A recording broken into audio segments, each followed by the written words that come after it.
Intro.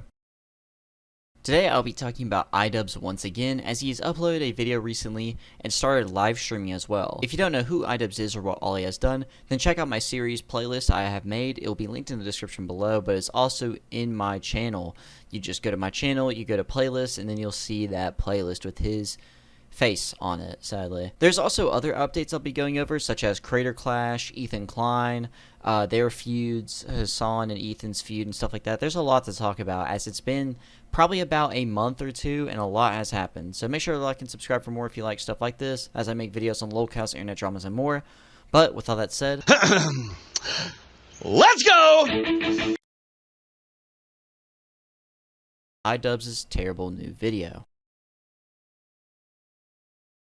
So iDubbbz recently made a new video titled Are You Scared of Immigrants? As you can tell by the title, is another political video, which it isn't really a secret that he has decided to go down this desperate, lazy, and only bad route on YouTube, and just content creation overall, but it's still exhausting to even look at these titles, and I know the video isn't going to be good from the start. This video, in his words, goes along with his iDubbbz Complain series, which was, I wouldn't say the exact beginning, it might be, I'm not exactly sure, I can't remember. Once iDubbbz Complain started, it was a continuation of the super lazy, boring videos of him talking about some random topic that isn't really interesting at all. But let's go ahead and go through this entire video. Hello everybody, welcome back to another episode of iDubbbz Complains. I am coming to you live from Barcelona, Spain. If you guys aren't familiar with Barcelona, I recommend you keep your eyes on them, because they're looking like a pretty hot team this year. Well, I know the season's coming to a close, but let's just say that some of my boys on the inside have told me that they have been taking steroids, which is going to improve their soccer performance. One common thing with these in his more recent videos is the lack of energy. It's like he's afraid to be any type of energetic. There has been a running theory that he doesn't want to make videos anymore because of how he doesn't try anymore. And comparing his old videos, even in effort-wise, and also in comedy-wise, he doesn't seem to try anymore. It's like it goes further than just the content he makes. It also goes to the effort, the energy that's in it. It seems like all the soul, all the energy was took out of iDubbbz, and he still has to create content. Today's episode of iDubbbz Complains is all about immigration, and xenophobia, and racism, and TikTok, and the TikTokification of xenophobia. The interest in this topic was spurred on from a guy named Kurt Kaz. Now, this guy Kurt Kaz, he is a travel vlogger, so you would think with all of the traveling around the world, that would really open your mind to different cultures, different ways of life, and how we're all just people trying to live. But unfortunately, he's a great example of how you can travel the world, and as long as your mind is closed, everything you see is just going to confirm your biases. Look at this. Look at the states of the city. This is Rome, guys. Like the Casbah. This looks like in Bangladesh or something. Look at this, guys. What do you mean, or something? I would like to hear more, but you're just saying it looks like Bangladesh. Is that because there's people from Bangladesh here? Or are you just assuming where people are from? There's a lot of people with brown skin in the world, and they don't all come from Bangladesh. I don't know, do they have fresh fruit and vegetables in Bangladesh? I mean, that's one indication it might look like Bangladesh. I've seen this guy's videos, by the way. He goes to Bangladesh. Okay, thank you. Right. Wow, it is madness. He's gone to a random farmer's market where the population of immigrants is a bit higher than other places in the city, and he's saying, yep, we're in Bangladesh. Look at the state of this place. You mind telling us what the state is? Look at the states of the city. Look at the state of this place. Look at this, guys. Look at this. But I don't know what the state is. I need you, the vlogger, to tell me what the state is. Look at this, guys. This is Rome. This is Europe. Does this look like Europe to you? Yes, it looks like Europe to me. What the else are we supposed to gather from this video? It's like this guy This is so obnoxious. A lot of these guys that we're going to look at, they have an idea in their head of what European culture is. Their idea of these things is like a caricature. It is like a postcard. It is not like what they're actually experiencing on a daily basis. What are these people doing on a regular basis? Selling and buying a bunch of produce in a market. And he's saying, this isn't Europe. I'm not seeing any white cheese vendors. This is nothing like Europe. This is nothing like Rome. He completely ignores the graffiti, dirty street, littering, and people sitting around in a overcrowded area doing nothing, and focuses on some words the other dude says and very ignorantly and passive-aggressively edits and nitpicks this video. Although he tries to edit this video more than he has in the past like few months or years, trying to make it a little bit more funny, whenever the joke doesn't land or it isn't funny in general that you are trying to get across, it just generally fails. Asking the dude, "What state is it?" There is no way you think the city street was okay. That does not look like Europe. The reason we expect Europe to look like what it does on the postcards and everything else is because that's what Europe actually looks like. And in this case, we're talking about Rome. I don't see a single Italian here, guys. I am more Italian than any of these people. Look at this. I don't see a single Italian here. I don't see a single Italian here, guys. I am more Italian than any of these people. Okay, dude. What are they? What are these people living in Italy? What does an Italian look like? You don't see an Italian? What are they going to wear, a name tag? Yeah, my name's Riccardo, the Italian. Maybe instead of saying, I don't see any Italians here, you can ask any of these people who are most certainly Italian. Hang on, before you watch the rest of that clip and before I make my own big points and segments, just look at this really quick. Just look at what I found the hypocrisy. Who are most certainly Italian. Are you just assuming where people are from? Are you just assuming where people are from? Who are most certainly Italian. Ask them if they're Italian. I might not look like Mario, but I'm Italian. I know, it's hard to believe. I am more Italian than any of these people.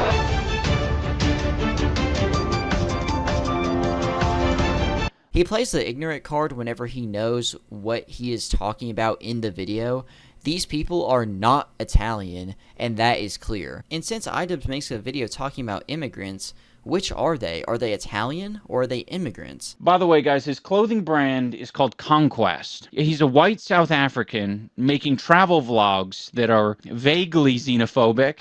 And his clothing brand is called Conquest. We gotta retire one of those things at least. I would recommend the xenophobic part, but you could also change the conquest part as well. You know, at least one. Saying that the streets is dangerous. Sono pericolosi. Perché? Perché hanno I coltelli tutti quanti, I maceti. Maceti? Sì, loro. Look at all these guys. Fatti vedere troppo qua. Look at all on the floor. And here they are, just loitering. Very dangerous, he's saying. Se passo là io adesso, sono un centinaio, mi caricano, sicuro. So this is the part of the video where they really up the levels of propaganda. They start you off softly implying by just showing you like, this isn't like the postcards of Europe that you see. You guys have heard of Rome in your history class. You never saw pictures like this. You saw beautiful things like the Colosseum, but now you have to see immigrants. And then you get to this guy who's like, all right, now that I've primed you, I'm going to tell you how dangerous this street is that's adjacent to the farmer's market. Never mind the fact that none of you have any idea what this market is, what this street is. He's just going to act like he's an authority on the matter and vaguely imply that it's an immigrant problem and not a poverty problem. By the way, when I was editing this, I found the rest of this clip. He ends up leaving the marketplace and they go to some random public area and harass some people who are just minding their own business, talking about how he's from Europe and he's more Italian than these people. I think he mentions Africa at one point. We're in Italy, we are in Europe. We are not in Africa. Get away from me. Okay, this is my country. Yeah, Europe. Are you from Europe? I'm from Europe.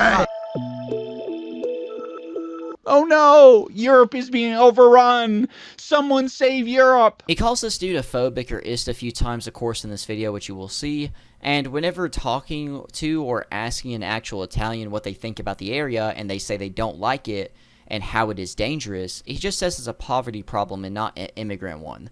Or, like, he doesn't even blame, like, the mentality or anything or doesn't go into good detail. Like, there's got to be more to it than just a poverty problem. Just because there's poverty doesn't mean that there should be crime. It's like he's afraid to say that it's a trashy area because he's afraid of what his...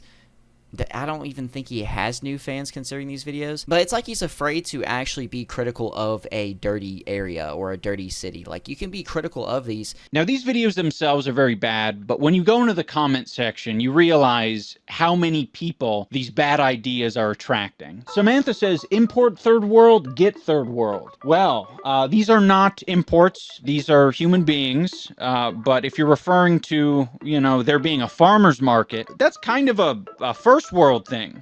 That's just called a regular market everywhere else. So yeah, you're wrong and you're also stupid. This is what the liberals want in America. Yeah, and they're getting it. They're getting their farmers markets and they're loving their farmers markets. Thank you for making this content and hopefully waking up the European people. Oh yeah, this is something that you're going to see a lot, is people just sort of, when it benefits them, they will invoke the continent of Europe, and when it doesn't benefit them, they'll be very specific and say, oh, this is a real problem in the UK. This is a real problem in Rome. Europe is finished. Rome has fallen again. Oh man, yeah, farmers markets will be the end of Rome. This is what America would be if Trump didn't put a stop to it. Yeah, and how's that working out? Import third world, become third world. I don't like. I just came back from Rome, and yes, it was bad. Scammers and graffiti everywhere. I'm not even Italian, and it makes me sad. Well, don't let your racism affect you too much. For all you know, the Italians are loving it. This looks like Toronto as well. Unfortunately, same in the UK, even worse. RIP Europe and UK. They're ruining Canada and the UK right now. Oh my god, we finally found a sensible comment. Every city, state, country has its international sections, i.e. Chinatown, Japantown, Little Armenia, etc.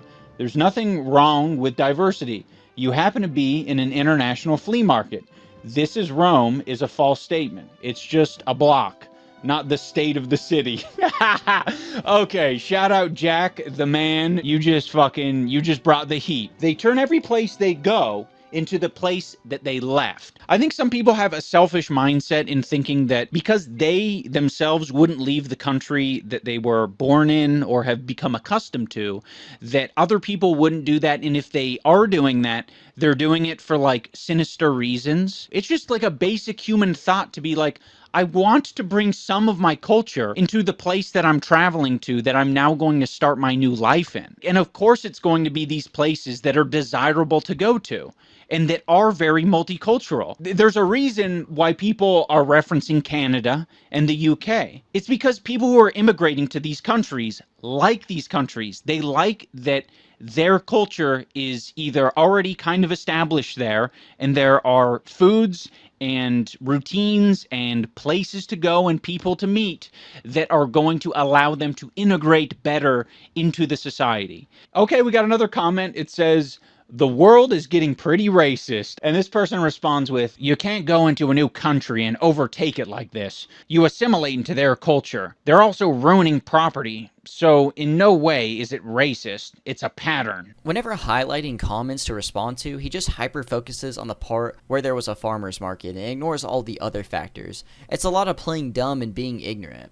He will use the word, quote, culture, which is a word that is too specific in my opinion. If your culture is violence, messy streets, bad behaviors and practices, why would you want that? Do you want Washington or Texas or wherever Anisa told you to start living at now to have dirty streets filled with criminals and like to be afraid to go down certain streets? Culture isn't just the good aspects of another country. It's even deeper than that. It goes as far as the streets that they lived on, the certain areas that they lived at, not just the country in general.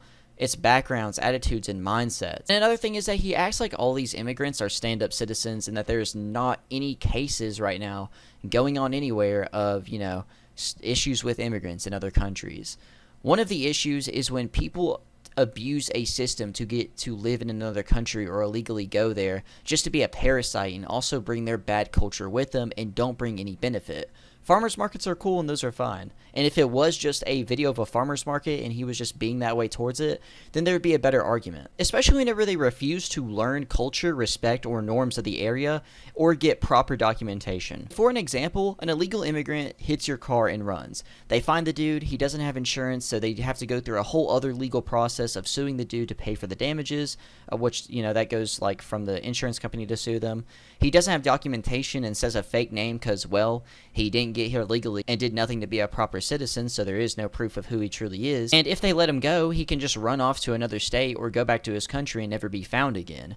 And yes, there are Chinatowns and etc., but whenever you have a messy, dirty street right outside the market and probably more issues in it, or at least outside it, like told before in the video, it doesn't help your case at all. Immigrants can bring in their own good parts and that be a positive, but the example the dude and you use is overall negative. He doesn't talk about a single negative either in this, which is like kind of racist.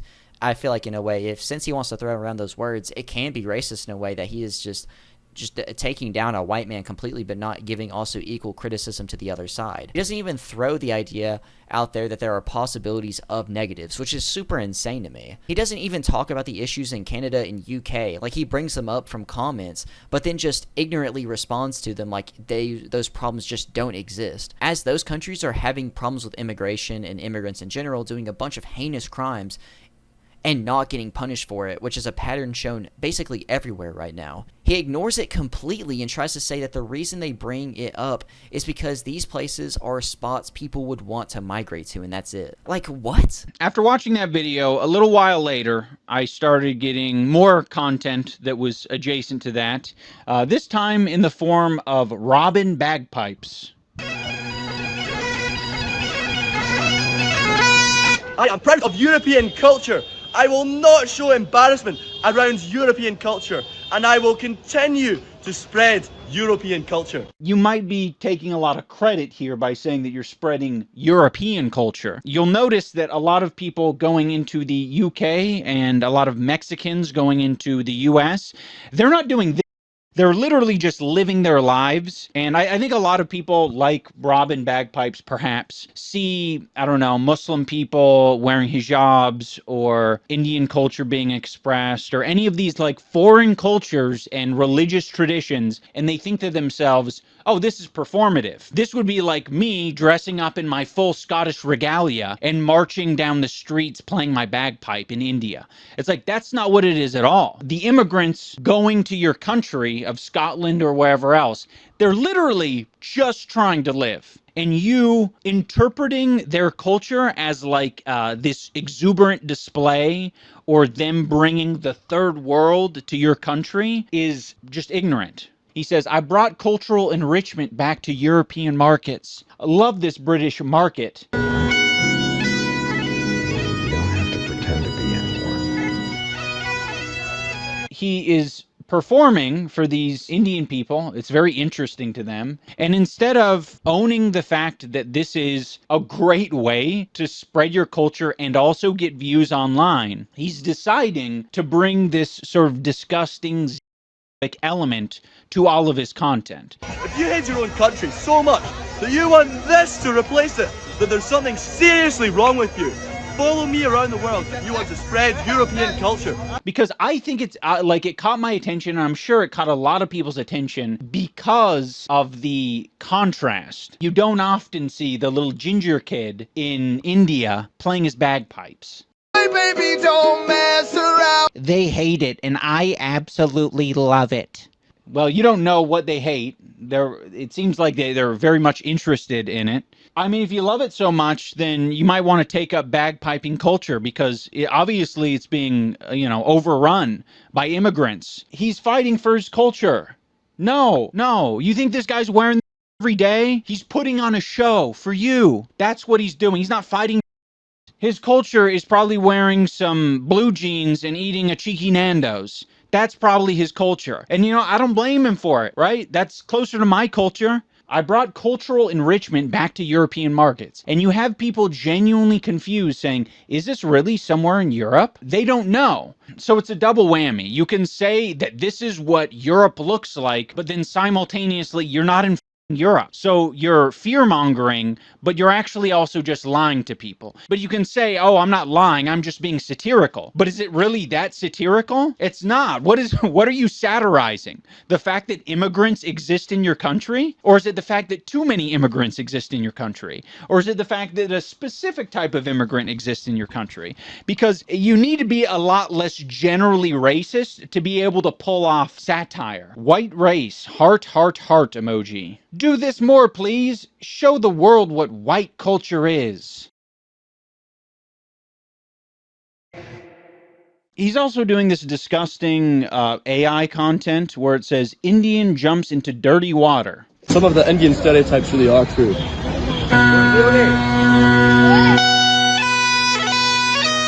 It is AI, guys. Chill. And then you read the description and it says, I love Indians, some of the friendliest, funniest, warmest people I met on my travels. Then you go to the comments and he likes the comment saying it's not AI. It is so cowardly, right? Because it is, one, not acknowledging that there is already so much racism towards Indians on the internet and in the country that you're coming from. It is perpetuating so many negative, awful stereotypes. And then you're using AI to fabricate something that didn't happen, but many people will interpret is real. And then you go to his page and you realize all of his videos are basically about tearing down Indian culture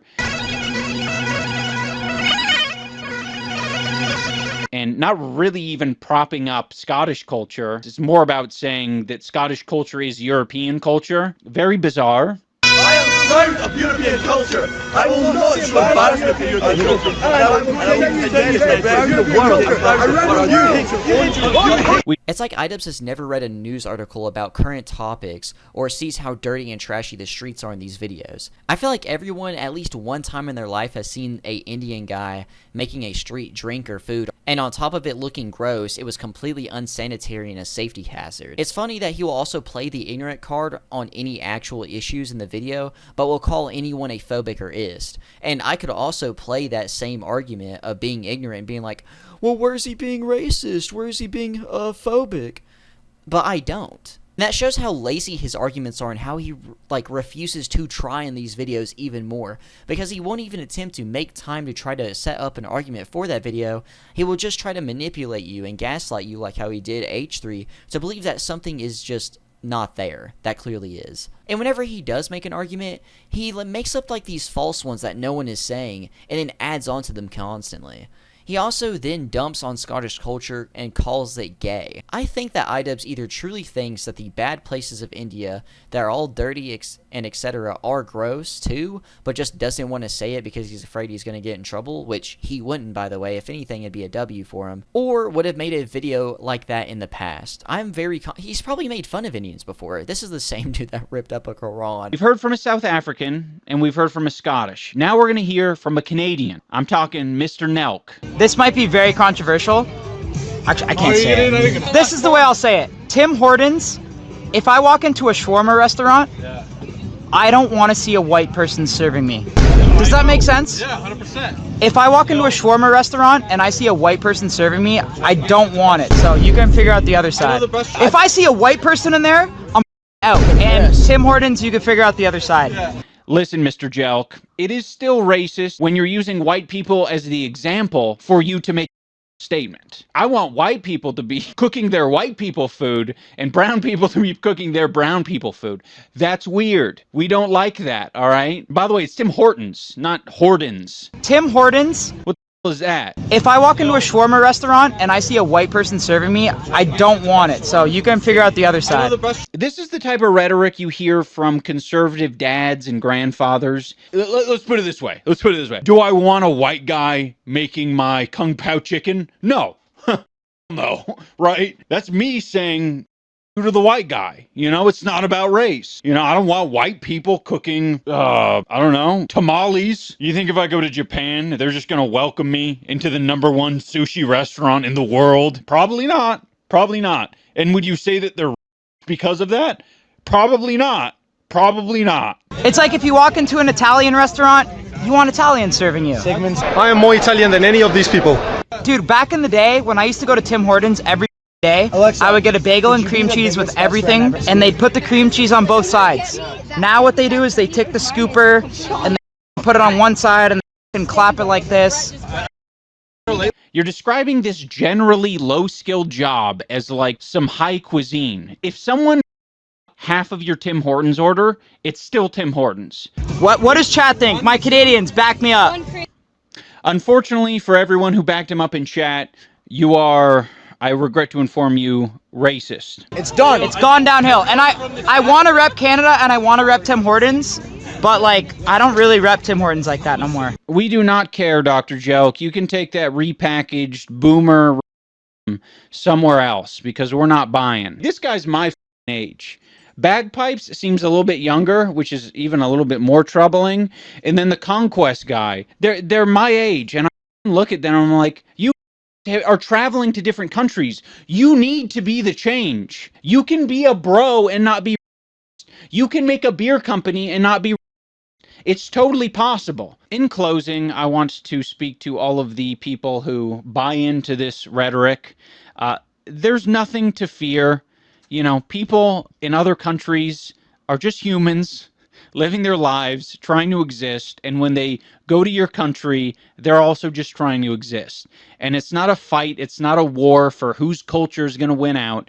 It's going to be a mixture of cultures. You're going to have to deal with the fact that a mosque was erected in your city. Oh no, well guess what? You don't have to go to the mosque. It's not a crime for it to be in your line of sight. The editing is so cringe. It feels like another form of self-harm, both me watching it and him making these type of videos. It's also interesting because he'll do a valid thing, which is defend racism against white people, but with the worst example possible, which completely takes away from the argument. There are plenty of examples of actual racism towards white people online, but Ian would never second guess what anyone who isn't white says or make a video against someone who isn't white. I don't think he's made a video against any other race since his return. And with the whole Nelk thing, I agree. If I go to some Mexican spot, I want to see Mexicans making my food and serving me. I need it to be, if I call ICE right then and there, they're all gone. And don't say we whenever you speak, because you're not even speaking for yourself. You're speaking for your wife, bro. You just say whatever your wife tells you to, or whatever goes along with the Hasan cult. And it's the same thing over and over again, where people who can't make a good point or argument will just make fun of how someone says a word, because they have an accent, or maybe they say it slightly incorrect. People like Ian are the reason why the word racist and any other phobic don't have meaning anymore. If anything, Ian is racist because most of, if not all, of his videos are against white people and targets them. Before I go, I want to bring your guys' attention to some lawsuits that recently dropped. Frogan, Denims, and Kaceytron have all been sued, and they are trying to fight this off. I really believe in their cases, and I think it's important to either set a precedent or send a message that just because you're rich and powerful doesn't mean that you can bully people on the internet, doesn't mean you can bully women, minorities, or people who are poorer than you. And I think it would be good if they can continue to fight this off. So I'm going to put the links to their GoFundMes down below. All right, everyone, that is going to do it for this episode of iDubbbz Complains. I will see you next time when I swing the candelabra. How many 18 to 25-year-old farm-raised Amish dudes would it take fighting together on the same team to bring down one of those great big huge biggest of the big muscled up Hola y dubernotitos, bienvenidos de nuevo a iDubbbz se queja.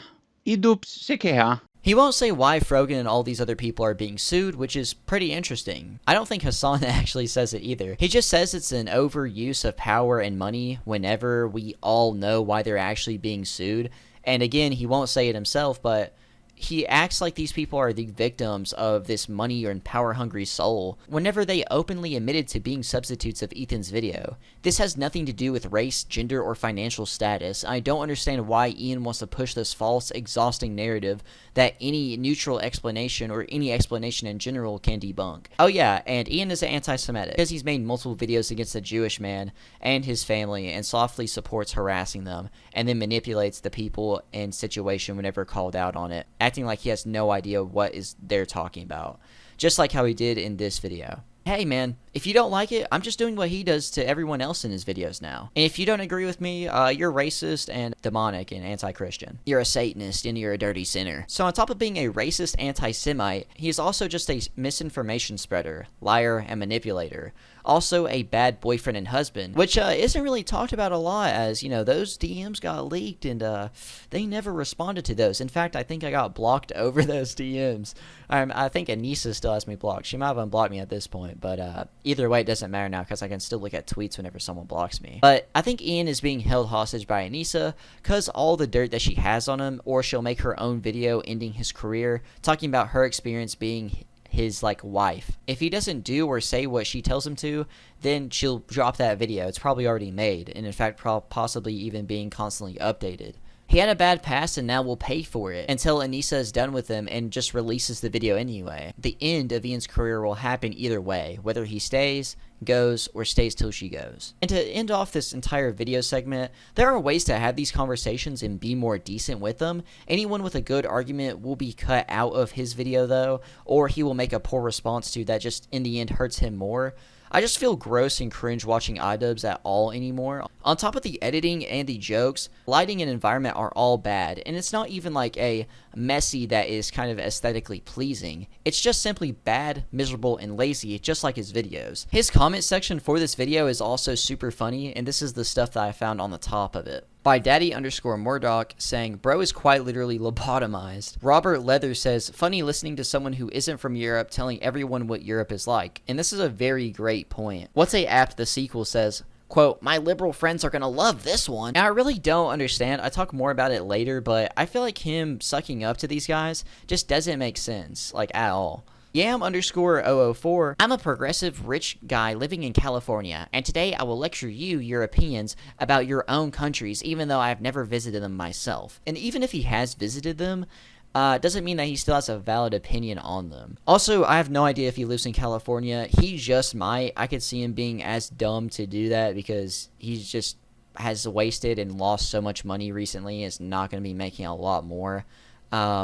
Just to go on and live in expensive California. The Swag Lord says, let an undocumented immigrant move in with you. Sampai Dog says, look, the guy who scammed a charity wants to tell us how morally superior he is. Very empathetic. Thank you, Anisa's husband. Very cool. Architect Was Here says, this feels like a humiliation fetish at this point. And I honestly think that's such a good argument. I feel like in a way they have to be into it because what is going on? There's no way these people are thinking right at all. He has to like being dominated in some of these most embarrassing and humiliating ways by Anisa. How about I ruin your career? It's just a gone wrong. It's like a gone to the extremes. Sinner Soul 302 says, I like how he didn't even mention why they're getting sued, a point that I brought up earlier. It's like they're all afraid to say exactly why. I bet they don't even say it in their GoFundMes. Is that a reason that they could get banned off of GoFundMe or get it took down is because they're not very clear on why they're getting sued? Grandia God says, pay your coaches the money you owe them, which is another thing is that there's a lot of people that haven't been paid, which I'll be talking about later. Sai_Alti says, congrats on 6 million subs, been here since 7 million, which is another point I'll be talking about in the next segment. Spartan_5271 says, if Bad Empanada is Hasan's rabid dog and Ludwig is Hasan's lapdog, iDubbbz is the stray that wants to be let into the house but just gets a few scraps of food and a piece of cloth for bedding. And it really does look and feel that way because I still although Hasan has let him be on stream a couple times and they collaborated, I don't feel like they are really close at all. I don't think Ian is as in as he wants to be or thinks he is, this whole streaming sphere. Slacker Magician says, they live in Italy. They are Italians.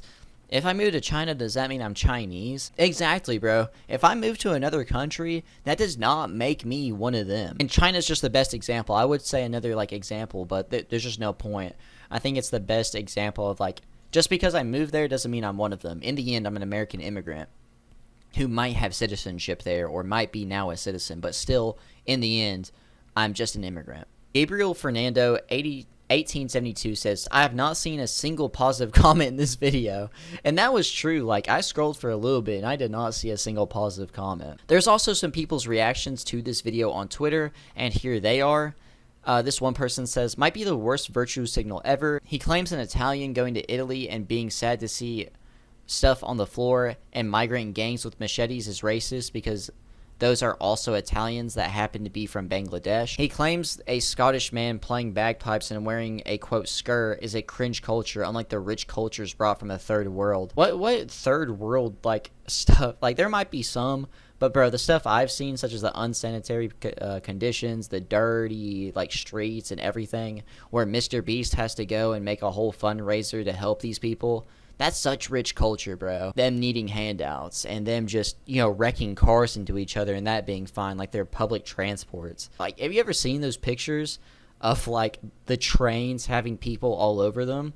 That is not good. Like, that is not rich culture. Let's go on. He says, he claims Nelk is, I'm guessing, an ist, because they make a joke about how they want the person that makes their shawarma in restaurants to be Middle Eastern. And why wouldn't, like, iDubbbz support that? I feel like iDubbbz would support that argument to be, like, authentic, like, to have authentic food and people from there make the food for him. Next is, he finishes by shouting out Denims, Kaceytron, and Frogan's GoFundMes for their lawsuits to fight the evil rich Jewish man. Total cuck destruction. Next is by Drew Pavlo, saying, this is just the worst video I've ever seen. 20 minutes of iDubbbz sneering at people who have legitimate concerns about mass cultural dislocation in their own countries. He actually laughs and pretends that the Italian ethnicity doesn't exist. This is so pathological. How do people get like this? Which I have no idea how people get like this, and it's actually insane. I think it's a mental illness. I'm very confident it's a mental illness of some sort. I think it, like, our parents were right. It was the phone, because I think the phone and internet truly ruined people. There's even been, like, a new phone law that's been passed in a bunch of states,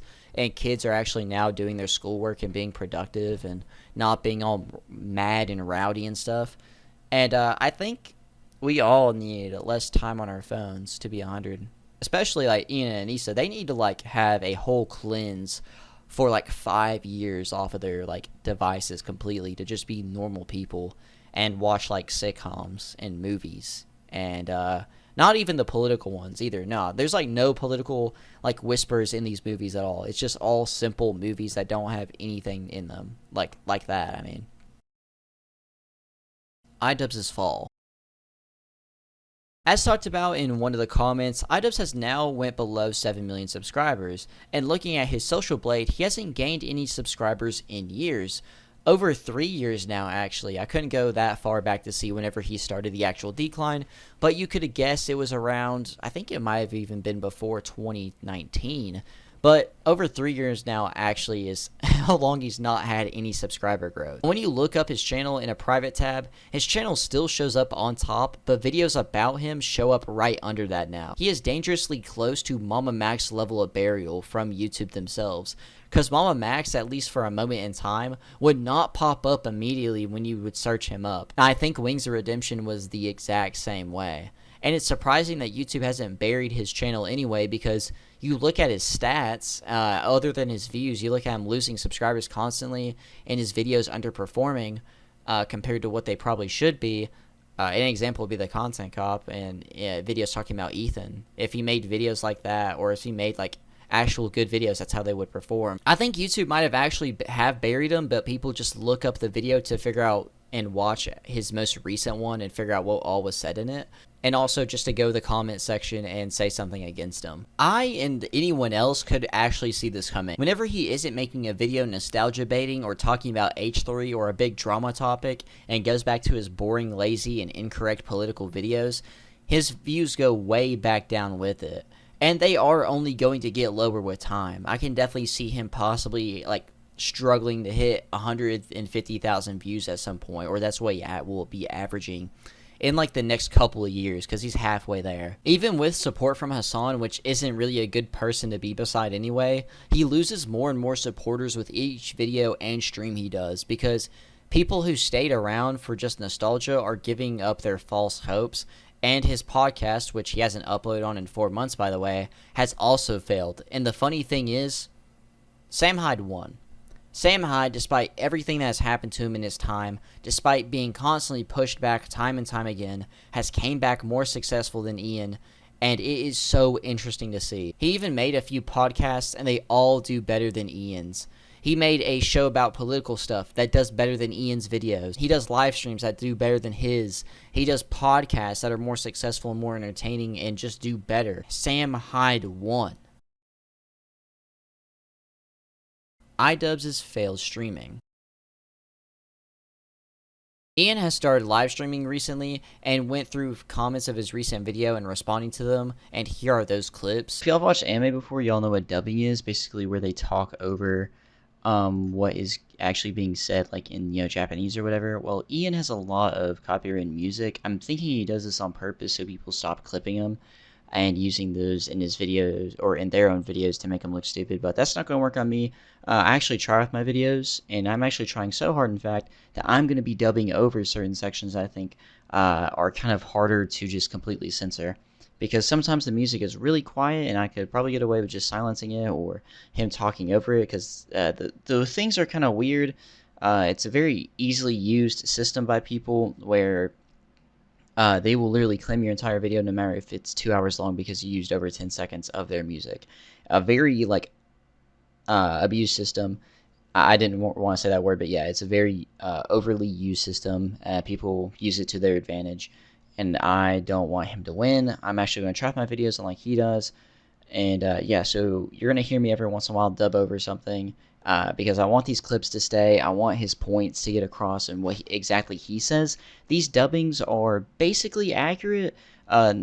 It's mainly word for word. I might add in like an extra word or something, or change a word, but it's not in a malicious intent. So yeah, here is one of the examples. You have PERK 30 dubbing, bro. Just enjoy that. In Somalia, in many more countries in the Middle East, so already trying to generalize the Middle East, 48.7% of marriages are cousins. Is this the way of life you'd like to import into Western countries? This is insane. This is an insane thing, because what they're not including is that this country is in horrible conditions in every regard. Honestly, I'm not going to question this statistic. The statistic might be wrong, or it might be right, but I'm not interested in discovering that, because it doesn't change anything. It's the same as always, people watching all this nonsense being like, do you know that they're not very friendly to gay people in X country? And then they name a country that is experiencing the utmost poverty and the utmost crime and lack of healthcare and lack of all of your needs being fulfilled. So it's almost like non-starter. Like, why are you even talking about it? You're not suddenly insert European country just because you become a citizen there. Okay, so what they're describing is, I make a point that some of the people in this Italian marketplace are Italian, and just to judge the people in the marketplace because of the color of their skin, and basically saying I'm more Italian than the people here living in Italy, is a messed up kind of thing to say.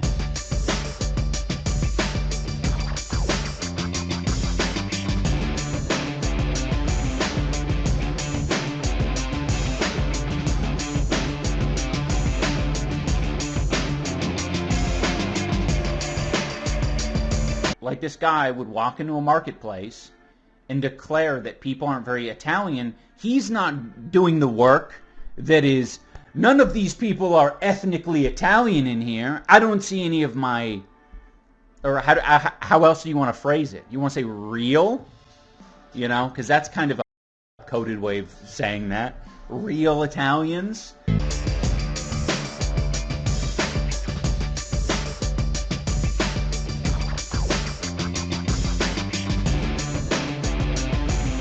The native-born population of London is about 60%. That figure is on course to drop below 50%. Ooh!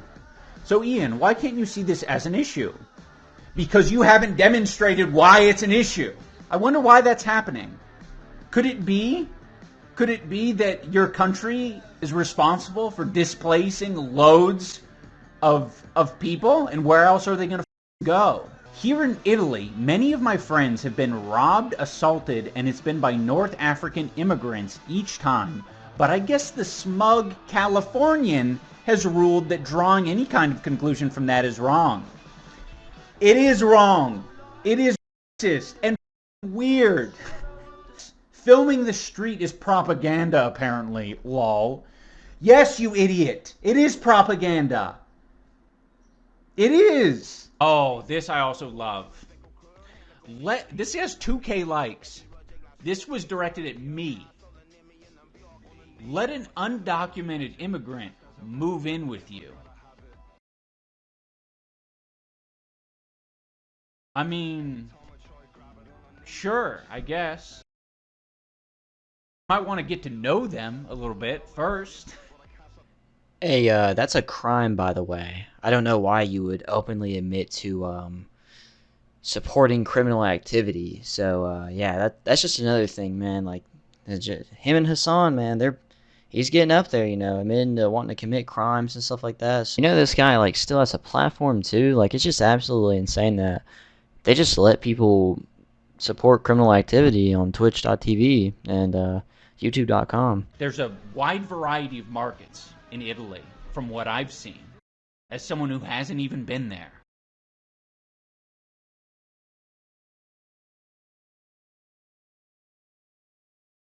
You just can't do that. You can't go to a random market and turn your camera on and make a claim about the country or about the city that you're in.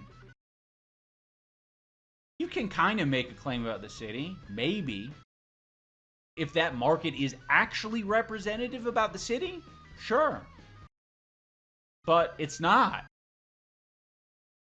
I went to a lot of virtually. On GeoGuessr, I've been to a lot of places in Italy. He also has some other moments on stream that are pretty bad as well. It seems like there isn't much moderation, as he will just sit there and argue with his chat. There that I can stand, but even listening to yourself back from 2 years ago was kind of like, ugh, eye-rolly.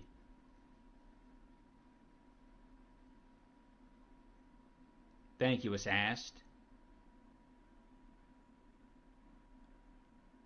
Dustin Bowles says, your tats are so cool and original. I'm going to assume, since as a first-time chat, you're being sarcastic. Well, I'll lay some facts on you, Dustin. They're not meant to be original. Not everyone who gets tattoos is trying to be the most original person on the planet. You know, if someone wants to, like, fill their house with a bunch of, like, unique, then they should just make it all themselves. But it'll probably end up looking like because they're not an artist. He's saying he wants an Italian serving him. And an Italian to him is a white person. I have a lot of friends that say I only eat at authentic restaurants and are lefty. It's a fine line of cultural appropriation. Yeah, like authentic restaurants. That's an interesting one. Because that is, I think, addressing more of a question, I think, a lot of the times of, like, gentrification.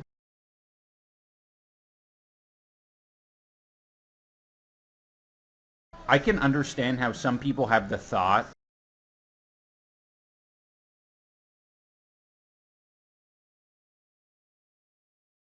you visit a different country, you see a cuisine they have. Maybe you see that an Asian country has boba tea, and you're like, oh, we don't have this in the US. Maybe I can make a buck off of this. So in that case, someone's like motivated just to be like, all right, I want to make some money. And someone's not completely unjustified in saying, doesn't seem very authentic, so I really don't want to eat there. But there is a lot of, like, nuance. It seems like he is also going down the Hasan copying route, but they don't even like him. He isn't really wanted anywhere now. Anisa says that she is also returning to streaming soon after their vacation, but she's been on vacation for like 2 months now, and Ian has been streaming. So I don't get the excuse here. Ian apparently plans to make more videos and do more streaming now that he is out of boxing and doing the promotion and stuff like that. So if they actually do that, there will be plenty of videos by me and a lot of other people in the future. There was also a funny clip of him spitting out his wife's food after he got the first bite of it, which is just really interesting to me. Oh, thank you. Check it out, guys. I got bread pudding.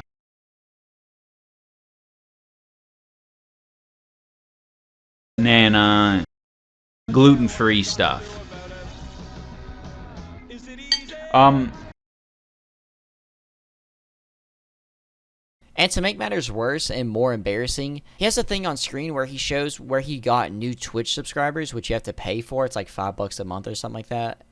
And he didn't get a single new subscriber in a 6-hour live stream. He also talks about Airsoft Fatty, the dude behind his biggest video, and there has been a weird standoff between them two for multiple reasons that Airsoft Fatty has talked about, and Ian has kind of just overall kept quiet and tried to push him away. But he doesn't plan on working with him anytime soon. I heard Airsoft speaking highly of you recently. A comeback vid of you would do numbers. Yeah, I mean, I'm really not interested in that. I hope him well. I hope he, is doing all right, but, maybe in the distant future. Although if I was Ian, I would want to do an update documentary, as that'd be like, some good views for him. And there's no chance anyone lets an undocumented immigrant move into their home. Like, I like how he just tries to say, okay, I would let him. No, you wouldn't. He can bang my wife too, and post on the OF. I know if one of them tried that, I'm blasting their brains smooth off their neck. Easy, without a doubt. He also seems to be doing odd mannerisms, like his eyes are drooping or incredibly out of sync with eye movement, and he spaces out a lot in his streams. Beazle, shout out to this person, I don't know if it's a guy or girl, but they have done a lot of coverage of Ian recently. But Beazle asks if this is a CTE problem or outcome, and I'm not exactly sure. I could definitely see it being a CTE thing, where now he has droopy eyes, maybe spaces out, and maybe soon there'll be more. Maybe that's why he actually acts the way he does now, is because of CTE.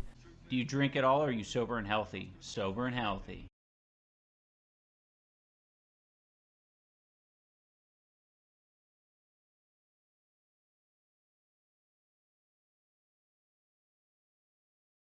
This guy slaps the most obtuse title on a video and proceeds to be the most obnoxious American to the locals. Where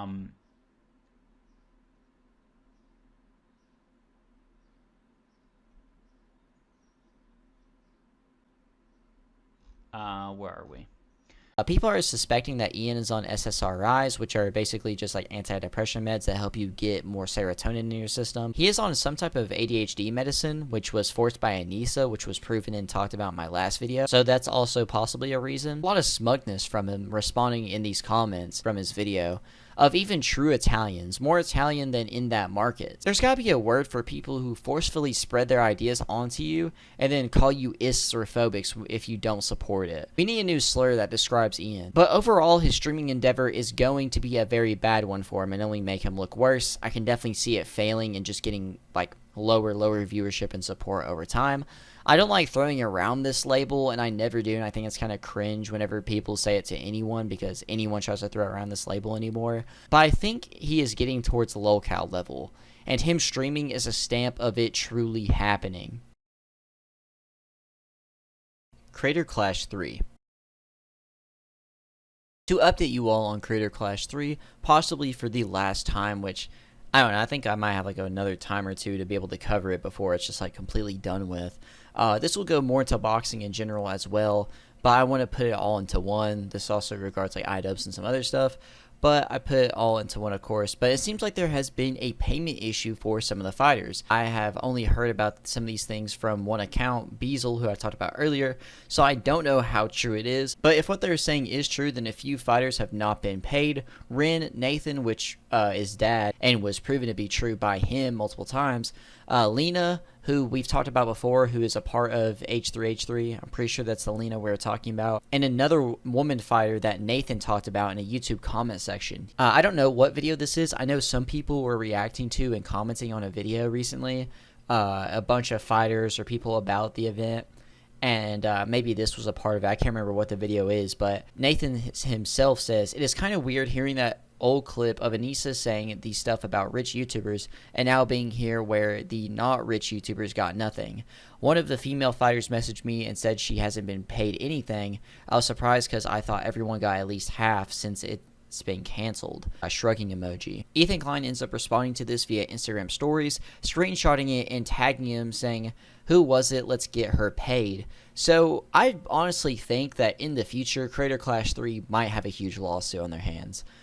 Because it seems like this was so poorly put together that a lot of these people are just not being paid. There are people that are still owed money, probably contractually obligated back money, and still have not gotten it.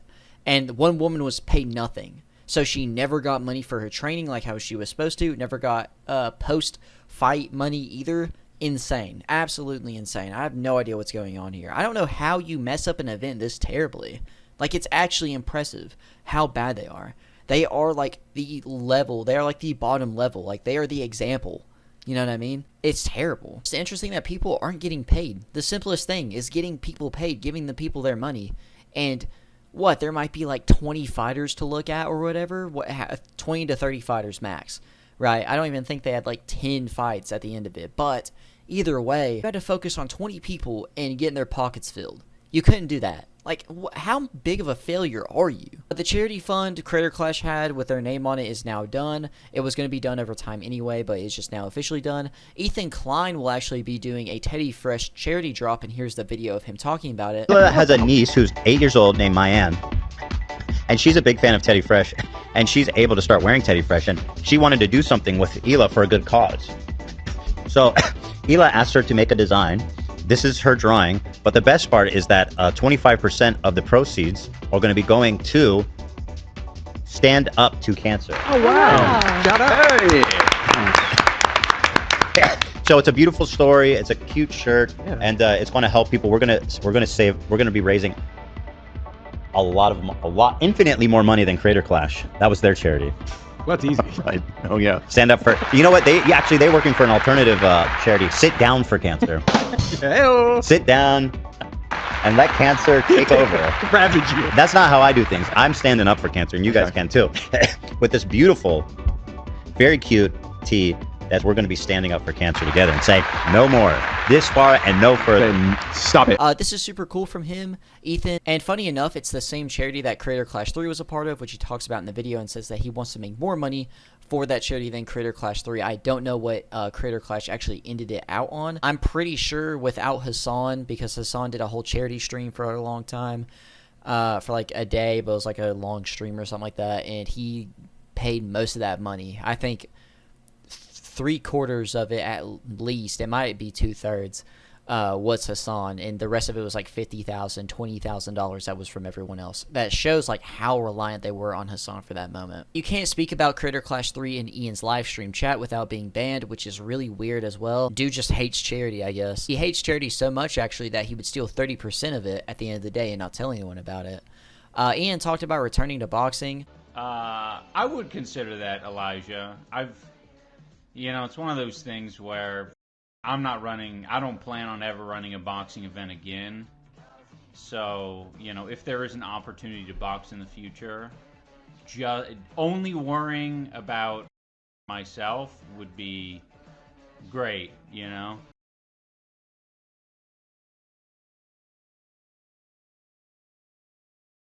Hey, Ian, looking oily today? Which he definitely shouldn't. He isn't a fighter at all. But Nathan Barnett, also known as Dad, who used to be a fighter under Creator Clash, said that he would fight Ian. And he made an entire video on it, talking about it and everything, saying that he would like it and Misfits liked it as well. Nathan has 2 first-round finishes. He's like 2-0. was about to go 3-0 in a trilogy. But my issues with all this is he is 40 years old with health issues. I don't think he should be going against Ian. I also don't know if these guys are even close to the same weight class. I would not do open weight at all. That's a terrible idea, especially for Dad. You better make Ian cut weight. If Ian won that fight, it would just make him look bad. If he lost, it'd make him look even worse, to be honest. I just hope that Dad goes and gets a fight somewhere against some guy that isn't good, I guess. Like, I want to see him win. I want to see him continue to succeed, so he can get that money back and even more, because he definitely deserves it after dealing with this for a few years. Although, don't get me wrong, I always said that he was pretty, like, that wasn't a great idea to try to. It was a little delusional to believe that Creator Clash 3 was actually going to succeed. Nathan Barnett was blocked by iDubbbz on Instagram recently. He said on his Instagram story, "It'd be a perfect match for so many reasons. I tag iDubbbz, but I guess I've been blocked." And I don't know if this was before or after challenging him to a boxing match or what, but I also feel like it was kind of weird. It might have been during that time where he called out Creator Clash, which I had the video on and everything. And you can see in my last video. But someone commented saying, "Messes him over and blocks him. What an amazing guy." Then someone else said, "Makes no sense. iDubbbz makes no sense. Humiliates himself constantly but can't swallow his pride even once to make an event like this happen. It's like he refuses to make content that people would actually enjoy." So yeah, I mean, it's just kind of weird that iDubbbz has him blocked for whatever reason. And this guy is correct. I think you still owe him money, by the way. So you blocked a man that you owe money to. Really weird behavior. And yeah, I think that you should be banned off of YouTube for scamming your audience. But Logan Paul gets to stay, so I guess so does iDubbbz, sadly. But I mean, there's probably other reasons. Other than that, we'll figure out in the future. But Nathan is also down to even possibly buy and get ownership of Creator Clash. Keemstar made a tweet talking about it, saying, "Open letter to Creator Clash. I know I am Keemstar, and this may not seem legit, but as a longtime fan and viewer of Creator Clash, I am very interested in buying what remains of the IP. This is a serious inquiry. Owners, please reach out to me for talks." Harley Mornstein ended up tweeting out the same thing, and then Nathan made his own video, and it had this. This is Nathan, aka Dad from Creator Clash. I've seen there's a conversation going on about buying Creator Clash. Harley is having, and Ethan is now putting his name in there. I would genuinely like to be involved in this if possible. I do not have a lot of money, but I can invest something, hopefully, and get like a 0.001% on ownership of the event, if possible. I would genuinely like to be involved in this if that's a thing. I love Creator Clash. I want to be a part of Creator Clash if it comes back in some way, and it'd be nice to be involved beyond just being a fighter. So, quick video, just putting my name out there. I'd love to be considered for this. Harley, I'll keep texting you, and maybe I can talk to Ethan or anyone who's talking about this. If this is a real conversation, I'd love to be a part of it. Ethan responded to this news saying, "Should I buy Ian's house too?" And he was also down to buy Creator Clash. And I think that's super interesting. People were also saying that Sam Hyde would want a piece of ownership too, and I would absolutely love that. Tim Wright super chatted $20. Big H3 and Keem fan here. We need the Ethan Keem friendship arc. Please figure out some sort of collab. Gaming with Ultra I'm super working on that. $20. I was also a Make-A-Wish kid and Keem let me go before I was gone. You know, if you left live to go work with Ethan and you gave us that redirect, boss, I would never say bad things about nobody. I just smile every day. Me and Ethan are not going to do a Frenemies show. It's just not. I want that to happen, though. I still want. I could wish. I know it's something that the internet's been asking for a very long time. But you know, I think that time has come and passed, right? There was a time where we truly hated each other, and I just don't have that hate anymore, and I think it's clear he doesn't have that hate anymore. And you know, I don't even know if that'd be a good show. I'd have to start talking about like horses and other stuff to get under his skin, and it would just start like, I don't know. I don't think it would be good. Dude, okay, so you and Ethan have had like real enemies before, but you guys, I don't know, your guys look like an internet beef, and now Ethan's dealing with like real sick, sending people to his house, I sending bet skulls to male, you know. I'm willing to bet that Ethan is looking at the current fight he's in, and then he's looking back at the fight he had with me, and he's like, Yeah. "Oh, that was nothing." Yeah, that was fun. The beef with comparatively. Keemstar is nothing. You know what I mean? I mean, that's what I've been into. So many internet fights, like major ones, throughout my days, and the Ethan thing just went on for such a long time that it got exhausting. It got exhausting, you know? Yep. And at the point that the Middle East conflict started coming up, and Ethan was just asking for peace in the Middle East, which is the right answer, you know? Then it finally we became aligned on something, you know? And it kind of opened up the path to be even more aligned on something. The next thing that happened was a bunch of people that were like doing the cartoon stuff, and you know, Ethan was going after the people that were tied to the artist that drew my daughter in an inappropriate way, right? So then we obviously aligned on that, and then Of course. then they became fans of our show, you know, of Local Live, and it's just like one thing happened after another. I'll always miss Goofy around Ethan. The guy was rolling around in his front yard while making fun of sword commercials and stuff like that. I'll always miss that Ethan, but I think the Ethan we have now, I don't know, I'm becoming a fan of him again, so But I'm rooting for him. Here's the thing. When we get 10,000 concurrent viewers, right? He's coming on the show. Like that's already I already said it. I said it like months ago, right? And he reacted to it and said, oh, "Okay, I'll do it." Like whatever.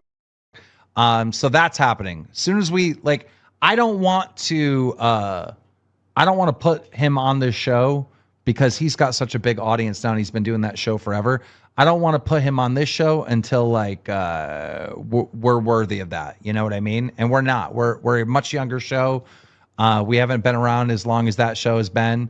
And you know, I think we got to build up to something like that. And then once we do, it'll be epic.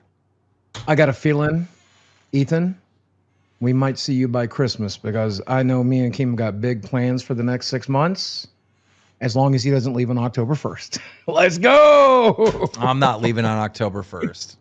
Thank God! Dude. I'm leaving on October 2nd. No! All people that Ian doesn't like or has made videos on in the past owning his company would be such a weird, funny, and just a very unique, like, complete loop. You know what I mean? Going from being this powerful dude that make content co-ops on people and make these videos like talking down and trying to cancel these other people to then getting canceled by them and for his own actions and him actually being a worse person in the end and aged poorly, going back, losing a company, and then buying the company altogether. Keemstar is a businessman, and I think everyone who wants a piece of it could definitely get and fix the promotion possibly. I kind of doubt it, I'm not going to lie. I don't think Creator Clash will really last. I think that they would all have to have big matchups and stuff like that. That would be very good and be under Keemstar and Sam Hyde. I think Sam Hyde has to be absolutely involved for this to actually succeed any further. I think that Keemstar could have it and then it could fail again. No offense to Keemstar. I don't know, kind of. He did just, there'll be an update on him and Wings and all that. Not in the next video, but the one after that. But I do feel a little bitter about it. If Sam Hyde is involved, I definitely see it succeeding. I think that if Keem got it and a few other people got it, it could succeed for a little bit. But I think there's a long-time success or big success if Sam Hyde is a part of it as well. H3h3Productions lawsuit updates. Also, to update you all on the lawsuits, since Ian brought them up, and also it's just important to bring them up anyway, Ethan got a subpoena against the Reddit and Discord, and it succeeded, meaning that he is closer to identifying the Snark and Reddit mods and Discord mods. Basically the people behind a bunch of this type of stuff. There was talks about Ethan possibly being the reason that r/YouTube drama was taking away their Snark stuff, and I think that some Snark Reddits are very important and valid, but at the same time there's some that go too far. I think that if they're heavily or at least well moderated, then they're fine. But there was like good examples of the H3 snark Reddit, I guess, going too far. I have no idea. I never went in there. I never really looked around, so I can't say from firsthand experience. But I'm pretty sure a Discord server is definitely a big issue and a big part of a harassment campaign against Ethan Klein. I don't have a doubt with that. Reddit, I don't really know, unless they're just poorly moderated. Maybe someone that actually looks at that could let me know. Ethan gave the Reddit an out of like the entire filing and everything, saying this. This all starts from Taylor Lorenz, who I've not talked about at all in this situation because they are having more political discussion and arguments between each other. And I'm just here for the YouTube drama mainly and to debunk anything stupid iDubbbz says. I'm ever so sorry for calling you a misogynist, Ethan. Now drop the lawsuit against Sean, who absolutely does not deserve this. Oh, this is for Sean the Black, which I'll talk about in just a minute because I think she said if people apologize to him, then he would drop the Sean the Black lawsuit. But anyway, she says, is no longer on Twitter, but she wanted me to communicate this statement to everyone. This might be Kaceytron. I don't really know. I forgot the names on the lawsuit. I could have looked, but I can't remember. Kat here, sorry. I want to be clear that my piece never refers to Ethan Klein as a misogynist. It says that the lawsuits, quote, have provoked a torrent of misogynistic abuse aimed at these women who were already frequent targets, were the, quote, latest gift to misogynistic cesspool of the internet, and, quote, are catnip for the misogynistic ecosystem in the Twitch community and beyond. I'll apologize for something I didn't say if it saves someone else from being financially destroyed, but I think this latest move proves this point of everything I did say. I don't know who Kat is at all either. But anyway, to go on, she says, sarcastic non-apologies will not be accepted. Snark, I need a mod to sticky a post with a heartfelt apology. Do this and I will tear up the complaint. I'm 100% serious. People a part of another snark Reddit, Leftovers H3, which used to be his series with Hasan. I guess now that's a new snark Reddit. The people responded saying, who does this guy think he is? So it looks like they are sticking to not apologizing. Big news coming out of the H3 lawsuits, because today we got granted some great news on the legal front here, and the haters, the snarkers, they are all in shambles. They should be crying. They should be in fear. It's time to, again, I offered clemency. Clementine. No, Clementine. darling. No, no, he's right. Clementine. Apple. Clemency. So I'm saying, again, I've had this offer.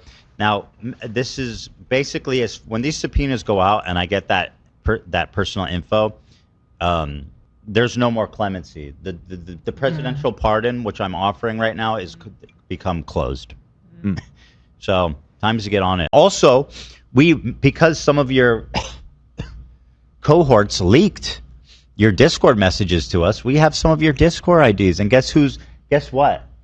We're gonna if anyone's gonna have your real identity, it's gonna be right there. We're gonna have all your messages. Discord. And listen, don't try to erase them. If you erase them now, it's not gonna look good. And you should know that I'll still get them even if you erase them, because the companies hold. Yeah, they don't really delete that stuff. Yeah, and then that, and so I'm getting it, So you can erase, you can run, you can cry, but I'm coming, and you're about to find out what happens when a stranger in the. There it is. We got to pull that soundbite back. Okay, I will gladly do that. Great scene. Great scene. Surprised by this. We heard from the legal counsel of a new app, someone who we haven't heard from before. The H3 Snark mods have banded together and hired a boutique law firm located in San Francisco, which makes me raise my eyebrow. What makes it boutique? It just means like a small specialized. Okay. They seem like professionals. Okay. A boutique law firm in San Francisco to represent all of them. And the reason they've hired this lawyer is to challenge our subpoena request. They don't want names being. They're scared. They're scared. Whatever's in there must be bad. I respect the H3 snark. And I believe that they're being silent. Shut up, Adam. But the truth is, all we actually are asking for and need is their names so that we can serve them, right? So they're going to have to do this motion to squash, which is very interesting. It's going to essentially, they're going to have to argue on behalf of the three defendants that what they did was not infringement, to therefore make themselves ineligible to be subpoenaed. So they have to, it's going to be basically a motion to dismiss in the form of a squash, because they have to argue that argument on behalf of them. So it's going to be this is going to happen sooner than all the other stuff, and it's going to be very interesting to see how that plays out, because I think it's going to establish where this whole thing is going. Because if the judge says no to that, it's this, and I believe it's the same judge that's on Denims' case. Then that is not looking good for Denim. If the judge grants it, then it's like they don't think we have a case, right? If the judge denies it, it means they're all, frankly. Right. And so, and Shonda Black was added to the people that were being sued, but that was a joke made by Ethan Klein because everyone was calling him a racist and misogynist over who he was suing. But Ethan did say that there was more lawsuits coming in the future. Just remember why I'm doing this. And I don't get sidetracked, but you know what I mean? I'm focused, and I'm coming. You know? And I made some promises early on, and I'm going to fulfill them all. You know, there's an order of operation. We're going down the line. If you thought I was joking, I hope those 3 copyright lawsuits put that thought to rest, because every one of you that I said I'm coming for, that I hold responsible, guess what? It's only a matter of time. Don't worry. I'll get to you before the statute of limitation ends. Remember how confident Denims was? Oh, really? You're going to sue me? Where's the lawsuit? I'm waiting. She does like this. Well, wait's over. So keep waiting. Enjoy the last moments of peace you have out there to the... I'm going to say it.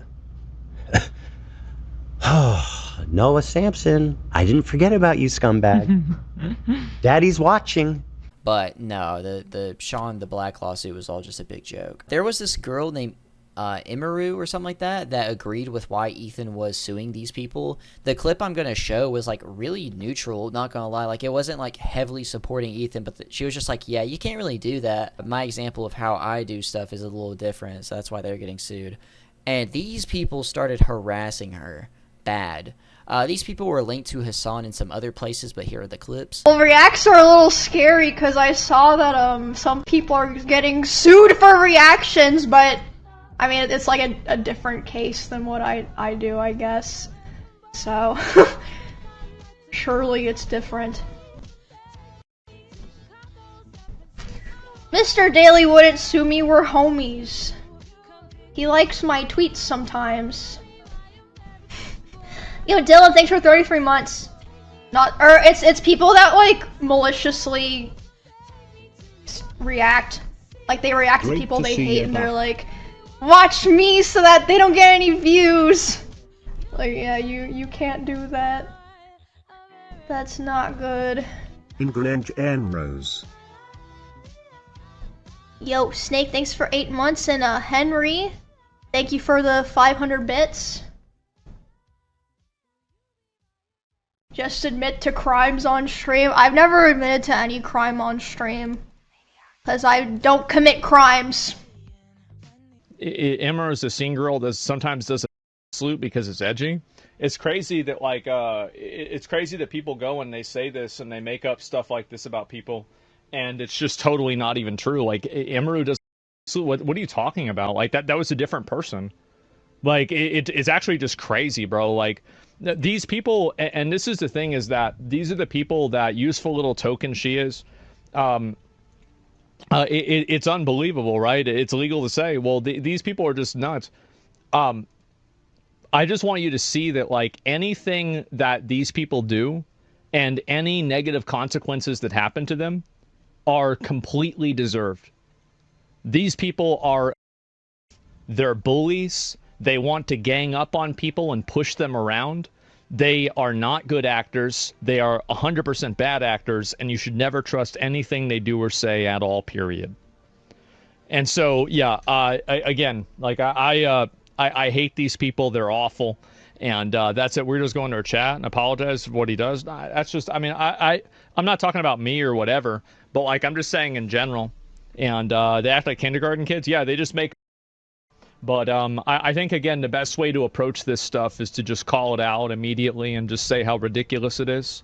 But these people eventually, I mean, they're losing a lot of public credibility and a public support when they go after attacking somebody like Emeru for saying that, you know, maybe it's not a good idea to react to somebody's video and say actively that you're breaking fair use, right? Like, this is the most basic take that you can possibly have. And they're going to act like this is somehow adjacent.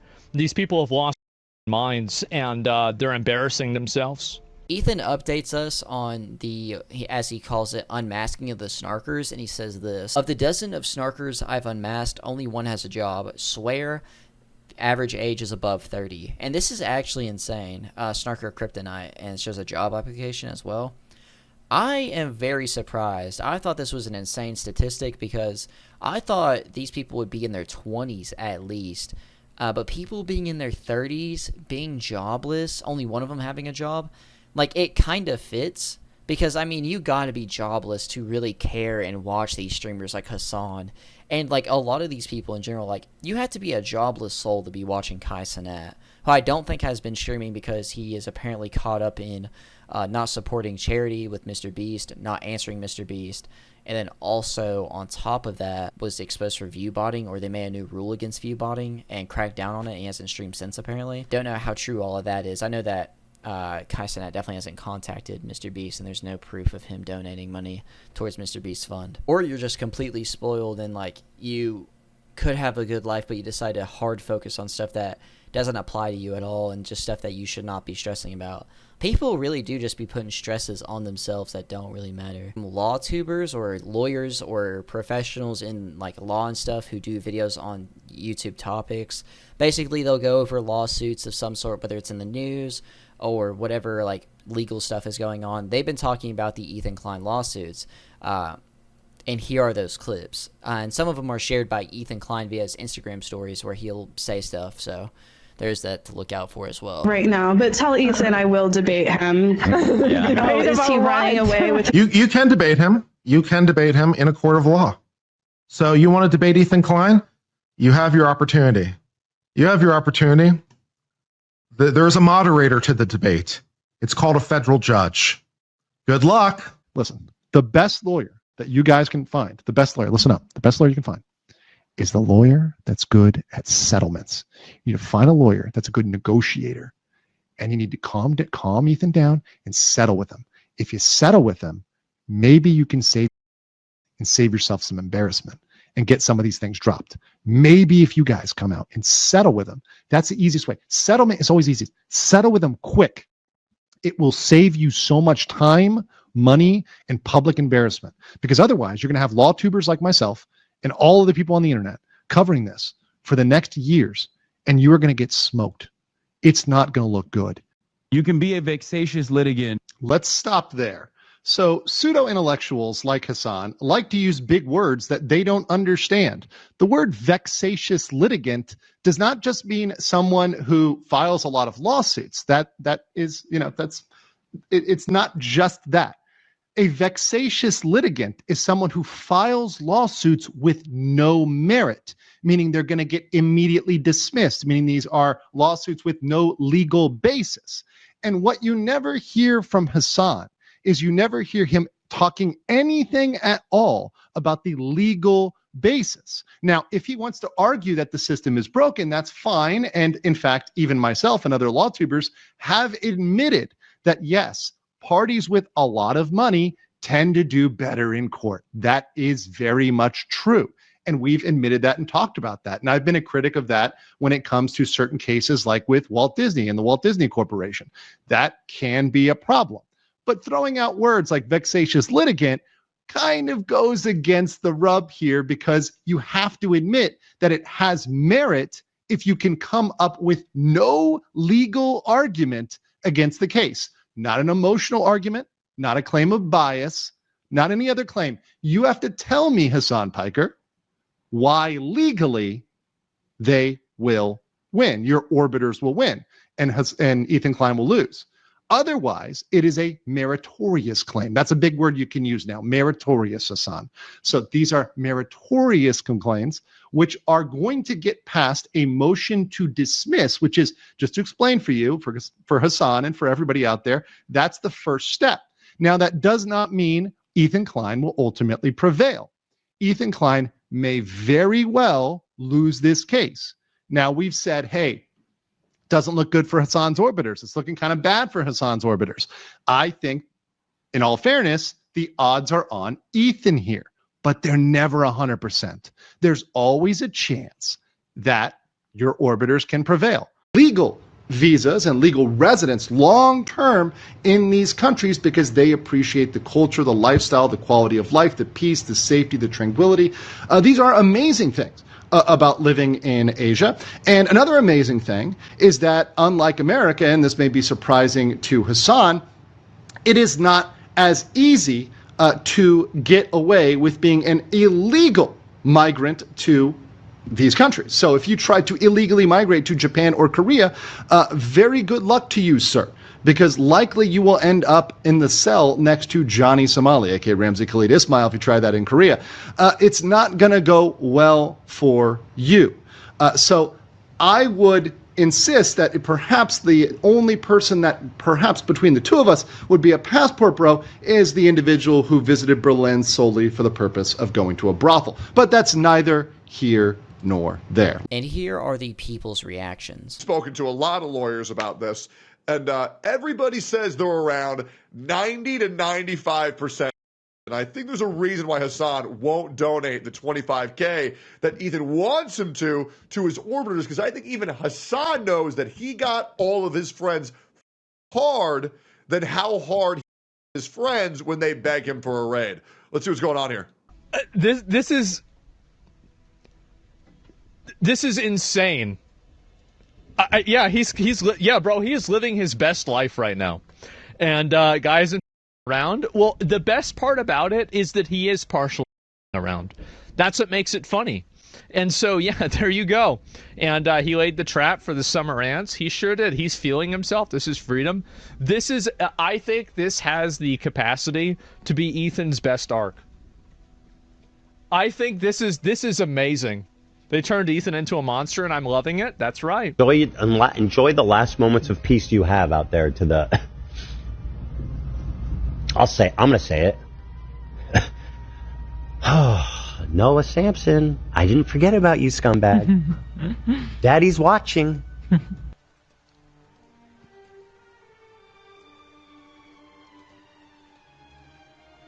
I love this so much. I'm sorry. I do. I think this is so funny. And the funniest thing about it is the fact that he's actually doing it, right? Because, like, if he wasn't actually doing it, it would just be like, oh, he's right, who cares? But he is actually doing it. It's his Joker moment. Yes, he is in his Joker phase. And he's... Dude, look at him. He's so happy. I've never seen him happier than this in my life. Yeah, this is crazy. Yeah, it's the Punisher arc? Yeah, I know it's his Joker phase. What happens if the lawsuits get dismissed? Well, then he'll file another one. Pretty simple, right? And, yeah, he's out for blood. I guess so. What's his final form? I don't know, man. And here's Hasan's reaction and people debunking what he is saying. All this while snark subreddits and similar harassment just caused another creator. Yeah, I heard about that. The Fox Sanctuary woman. It's so sad.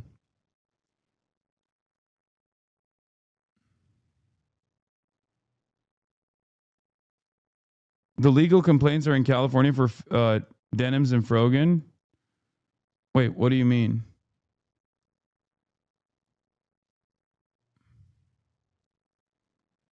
Yeah, call it for what it is. He's the legal system the way stalkers do. No, that's precisely what he's doing. But in this circumstance, because the legal system is busted, because the legal system is fundamentally broken, if you have a lot of money, you can do this kind of thing.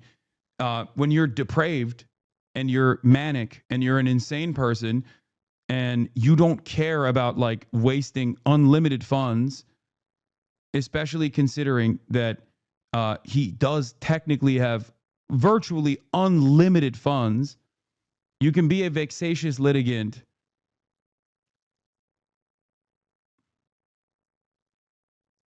It's like having a mentally ill stalker who has an unlimited amount of money and power. And not only does he have an unlimited amount of money and power, he also makes content off of this. So it turns into more money for him down the line. That's it.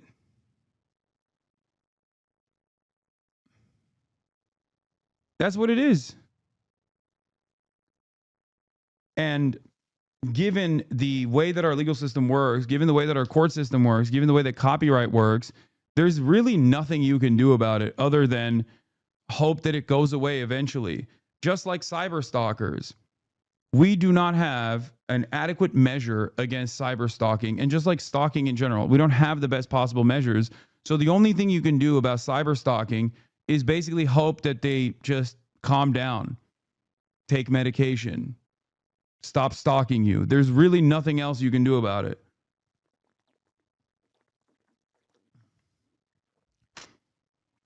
Look, even now, when I'm talking about this stuff, like there's still people chiming in to say like, oh, what are you afraid of us on? Like there's a couple foot soldiers here and there and orbiters here and there that will come in and say something snide, right?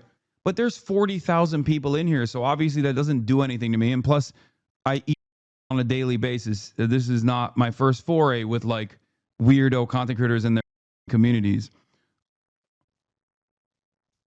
Right? Oh, stop cry bullying your friends because your friends are having consequences beneath you. Like, see, this is what I mean. It's just like the point here is to be a nuisance, right? Legal YouTubers and free speech people are extra quiet. No, I think there's some legal YouTubers who have covered it, but they're like pro Ethan. Yeah. No, they're just telling you the facts of the case. What are you saying? Oh, dude, I'm sorry. They're compromised, dude. They're pro Ethan. To cover this with me, dude, the lawyers are all compromised. On Israel. If I offer support, you won't know about it. Okay? Great. Beyond what I've done thus far, you will never hear about it. That's great. Okay. Let's see what this is. We got one more. If I don't know. I mean, I don't give a fuck. I don't care. Why would Hasan want to donate money to the IDF? It doesn't make sense. He's been against Israel this whole time. Why would he want to donate money to the IDF? It's completely against his morals. You shouldn't be surprised by this at all. Another big reason why a lot of other content creators don't speak out, and this is something Hasan might not want to hear, is because a lot of them probably don't agree with you or like you. I mean, it's Occam's razor. The simplest answer is probably the correct one. If nobody's defending you and everybody says that you're wrong, maybe it's because people don't like you. Now, they might not want to deal with the harassment from your community, and so they don't openly state it. And by the way, that's the exact same thing you're accusing people like me of. But at the same time, you just presuppose that all of these people completely agree with you. It's ridiculous. Like, do you really think that all of these wholesome, normal, like good, family-friendly YouTubers watch you promote terrorism and then they think, oh, wow, that's my guy? Of course not. How delusional can you be? Nicholas Diorio actually had a bit to say about the lawsuit from Ethan Klein from a YouTuber and streamer's point of view. He says lawsuits and court rulings could potentially have scary consequences for us moving forward, but I find it really hard to empathize specifically with any of these streamers getting sued. YouTubers complained and practically begged these Twitch streamers for years just to do the bare minimum. In return, they just gave increasingly smug responses. The culture on Twitch allowed for these guys to use YouTube content as their lunch or bathroom breaks without any permission or meaningful interaction with the material. It's comparable to TikTokers getting ripped off by people exporting all their content to Instagram Reels. On Twitch, people watch full TV shows and movies while collecting ad revenue and donations. It was an absolute clown world. When I think about Twitch as a platform, I oftentimes look back to a truly absurd email I received back in 2021. In 2007, YouTube launched its Content ID system, and it legally costed around $100 million to develop by 2018. On May 28, 2021, Twitch fired off a panic email begging for their users to learn about copyright and saying that they were caught off guard by automated content claims. YouTube created Content ID after a lawsuit to tackle growing copyright problem on its site over a decade before Twitch sent this email promising, quote, an ability to view your strike count in Twitch Studio. This is absolutely insane. He didn't actually show the full thing, but to go on, he says, I genuinely think Twitch and what it's allowed is pretty bad for the entire content creator landscape. I've been saying it that there would be a huge lawsuit eventually that could threaten all content creators for literal years, and the response from the streamers has been, quote, you want me to react harder? Why not make better content? There is times where like quality will matter, but a lot of these times, like, you're watching the video, you're reacting to it on purpose, you have something that you want to say, especially if you're like Denims, Kaceytron, Hasan, who react to this stuff because they don't agree to it. So making better content isn't the issue. You actually need to make it like fair is an issue. To update you all on every individual lawsuit. I was going to put these in their own segments, but they're kind of short. Kaceytron, the car addict, sat on her stream and cried and played victim to her viewers. Asmongold reacted and responded by trolling and talking about his own personal experience with her. Got about that, and then like a few minutes later, the next thing I know, my dad comes in and he's crying. You know, it's really traumatic to see your dad cry like that. That's right. You know, like that's what really like. This is the same girl that said I killed my mother. The amount of sympathy that I have for this, 0. You get what you deserve. That's right. That's right. No. Oh, Ethan W. Huge Ethan W. You love to see it. Me like so freaked out. That's right. Like, how emotional my dad got about it. I know, it must be so like, sad. And I know people are gonna be making fun of me for this, and like they're I'm not making fun of you for it. I'm just saying that you deserve it. You deserve it. That's, by the way, if you didn't deserve it, you wouldn't have gotten served. gonna be posting like videos of me like crying and laughing at it and whatnot, you know, like Who would do that? I don't know. Like I'm sure like what you guys are watching right now, like every incel community that's been attacking me relentlessly for like the past 10 years is going to use it for YouTube clips because that's exactly true. That's exactly accurate. You are a disgusting person. You have been a disgusting person. You bring up, speculate on, and attack people based off of personal trauma that they go through. You make accusations that are lies. You exaggerate and promote other people's lies. And you're finally being held accountable for the first time in your life, and you're crying. That's right.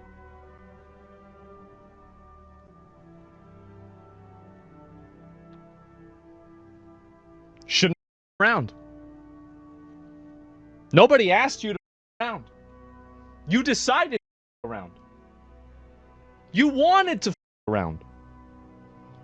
And this is where you're at. And it's going to get worse. It's going to get a lot worse. And we're all going to be watching the whole time. They literally make careers out of bullying women like me. And I'm just so tired. How many times has this girl tweeted about me? How many times has she talked about me, made videos about me, commented on me, but somehow it's everybody else thinking about her? Oh, wow. Oh, she's a crybaby? She is.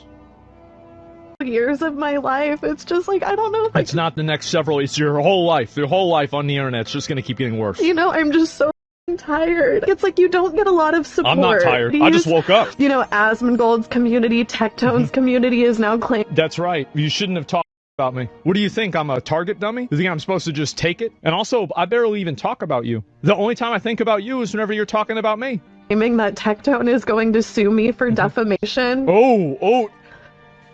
Remember how I said I thought it was going to get worse? Wait, hang on a minute. What's going on here? You got Kaceytron asleep in the bottom right, okay?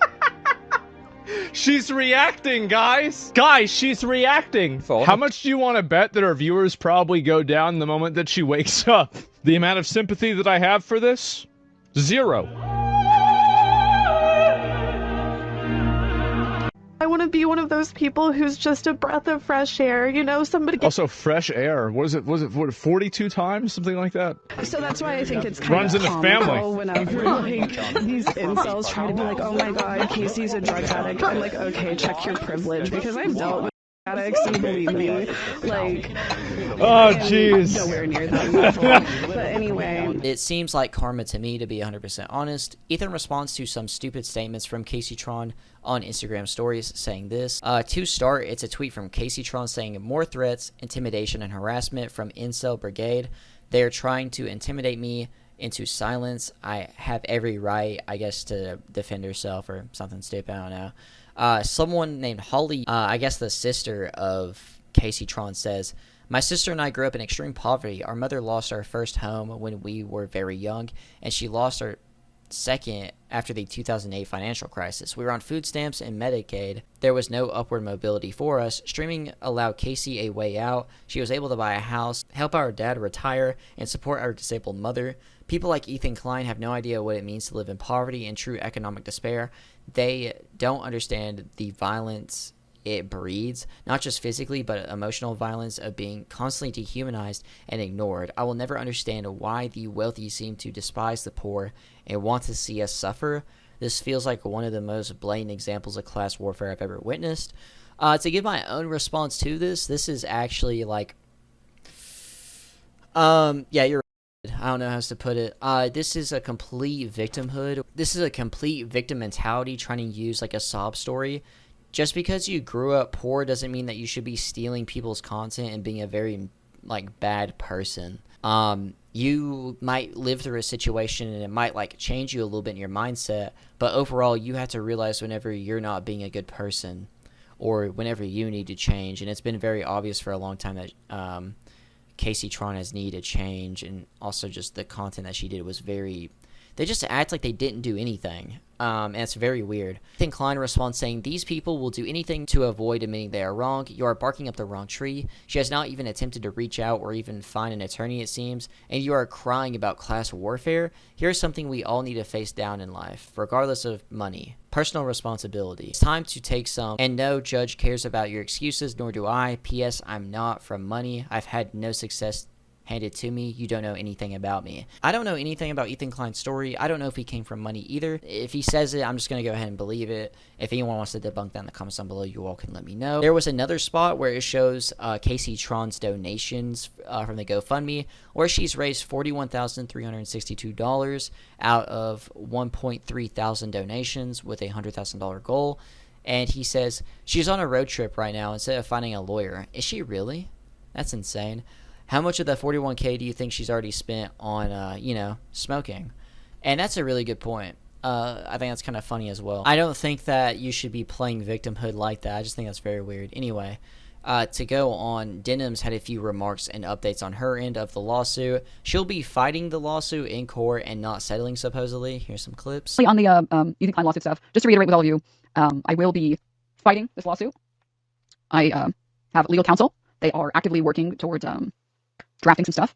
I can't really share more than that right now, but I can't really share strategy right now, but they are working tirelessly for this case. And I can assure all of you that all of this is going to directly fund the paperwork, the documents that are currently being worked on that will be filed. And I'm very excited to, once it is filed and once it's public, to share it with you guys. So yes, very, very exciting stuff.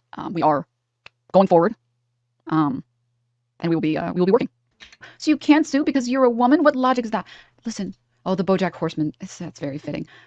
Listen. Wait, is BoJack Horseman the show or like the character? Do you think that like everyone who likes the show BoJack Horseman is a misogynist as well, or? What I said, I'll explain it slower this time since you seem to be a little bit slow. What I said was, Wait, hold on. What do you mean by slow? Isn't that like an ableist like word? It seems like you're like making an ableist dog whistle. Personally, now look, I love ableism, all right, but I don't know if that's gonna really fit your bill later. It's targeting women who have less money because A, it's easy to target people that have less money than you in lawsuits, but B, because he's trying to obtain a very particular audience. It's about women, it's about women, it's about women. Oh, okay, I guess that's a fun one now. We've run out. Guys, our Muslim card has expired. We can't use it anymore. The Arab coded stuff is all done now. We've done race 50 times. Let's go on to women. Let's do misogyny. Misogyny is the next one up. We'll leave ableism in case we need it for later. To pretend like the people that you're suing. Dude, these guys are like leaving the race card and the misogyny card around like they're. Yeah, I'm not gonna make the Carl Jobs joke, but I think never mind. Just happen to be women. She's also playing any card she can to make Ethan seem like an Isterphobic, like Ian did, just trying to throw anything out there, trying so hard to try to make someone look bad. But too bad you all ruined those words and they mean nothing now. I guess next everyone's gonna be a pedo, but God, please do not like exhaust that word either. At least let that one have value. Ethan has made a few memes calling her and all the orbiters of Hasan puppets. He also posted this on his Instagram story saying, Denims defended child cartoons, to say the least, and she even drew them. Denims pedo baits on fans. What do we think, folks? I covered her feet. You need to pay her to see the goods. That's a free fair use lesson for you, Denims. Also, yes, these are real. Like, there's like a whole photo shoot. I don't know if these are actually on a site or not. This was even before the lawsuit, so she was just doing this for the love of the game, to be a little, mischievous, I guess, to be a little 18 plus, to be a big girl. And yeah, I didn't know that she actually defended and drew that stuff. That's very gross. And yeah, there's more pictures from this scene here, but it's really soulless. Like, on top of it looking like bait, it also just looks very, like, there's no personality with it. It's her same face. Like, she could be really pretty and really cool, but she decided to go down this bad political route and be very annoying and not a good person. So, and yeah, she shows her feet a lot in this stuff too. But, like, look at that face, bro. Like, that facial expression, there's, like, I don't know, it's just weird to me. And yeah, it does look like bait. It's very awkward and really looks like bait. You can probably find these pictures on Twitter or some Reddit of some sort. I don't know where to exactly find them. I found a full thing of them on Twitter. I thought they were weird. She definitely needs to be posted more and promoting it a lot because of this lawsuit. Maybe she'll actually be the one to succeed fighting off h3. But to get a final update on her legal side, she actually requested a trial by jury, so there is that. She might try to just seduce the entire jury. Denims and the Chronic Addict have apparently been talking a lot about the topic on their streams and such, as you all saw previously. But then there is Frogan, who's kept decently quiet, but also a bit too quiet, as she about defaulted, meaning that the judge favors the other side due to no communication. Ethan said this on his Instagram stories. Frogan is literally about to default early next week. What has she done with the $50,000 she raised? We have not heard from her or her attorney at all. She has like 5 days to respond to our complaint or she loses by default. Actually ended up agreeing to a 60-day extension for Frogan, surprisingly, and the new deadline is October 3rd. Ethan said this on his Instagram story about why he gave Frogan the extension, saying this. First, we'll read the post here. Ethan has shown unfathomable grace to Frogan by moving to extend her deadline. This was from the his Reddit, and he responded saying, her attorney finally reached out right before deadline. We don't want to win on a default judgment because it's open to challenge. Now we will win on the facts of the case. And he actually brought up a good point. I would have probably went the same route, especially if I was as confident as Rich as he is. I would have been like, yeah, let's go ahead and try to make sure that this is open, very clear that, like, I won in a court of law. And like all those people were saying, like, they want to debate him. Hey, you get to debate him now in a court of law. Good luck. Good luck, have fun. You can already throw the GGs in there as well.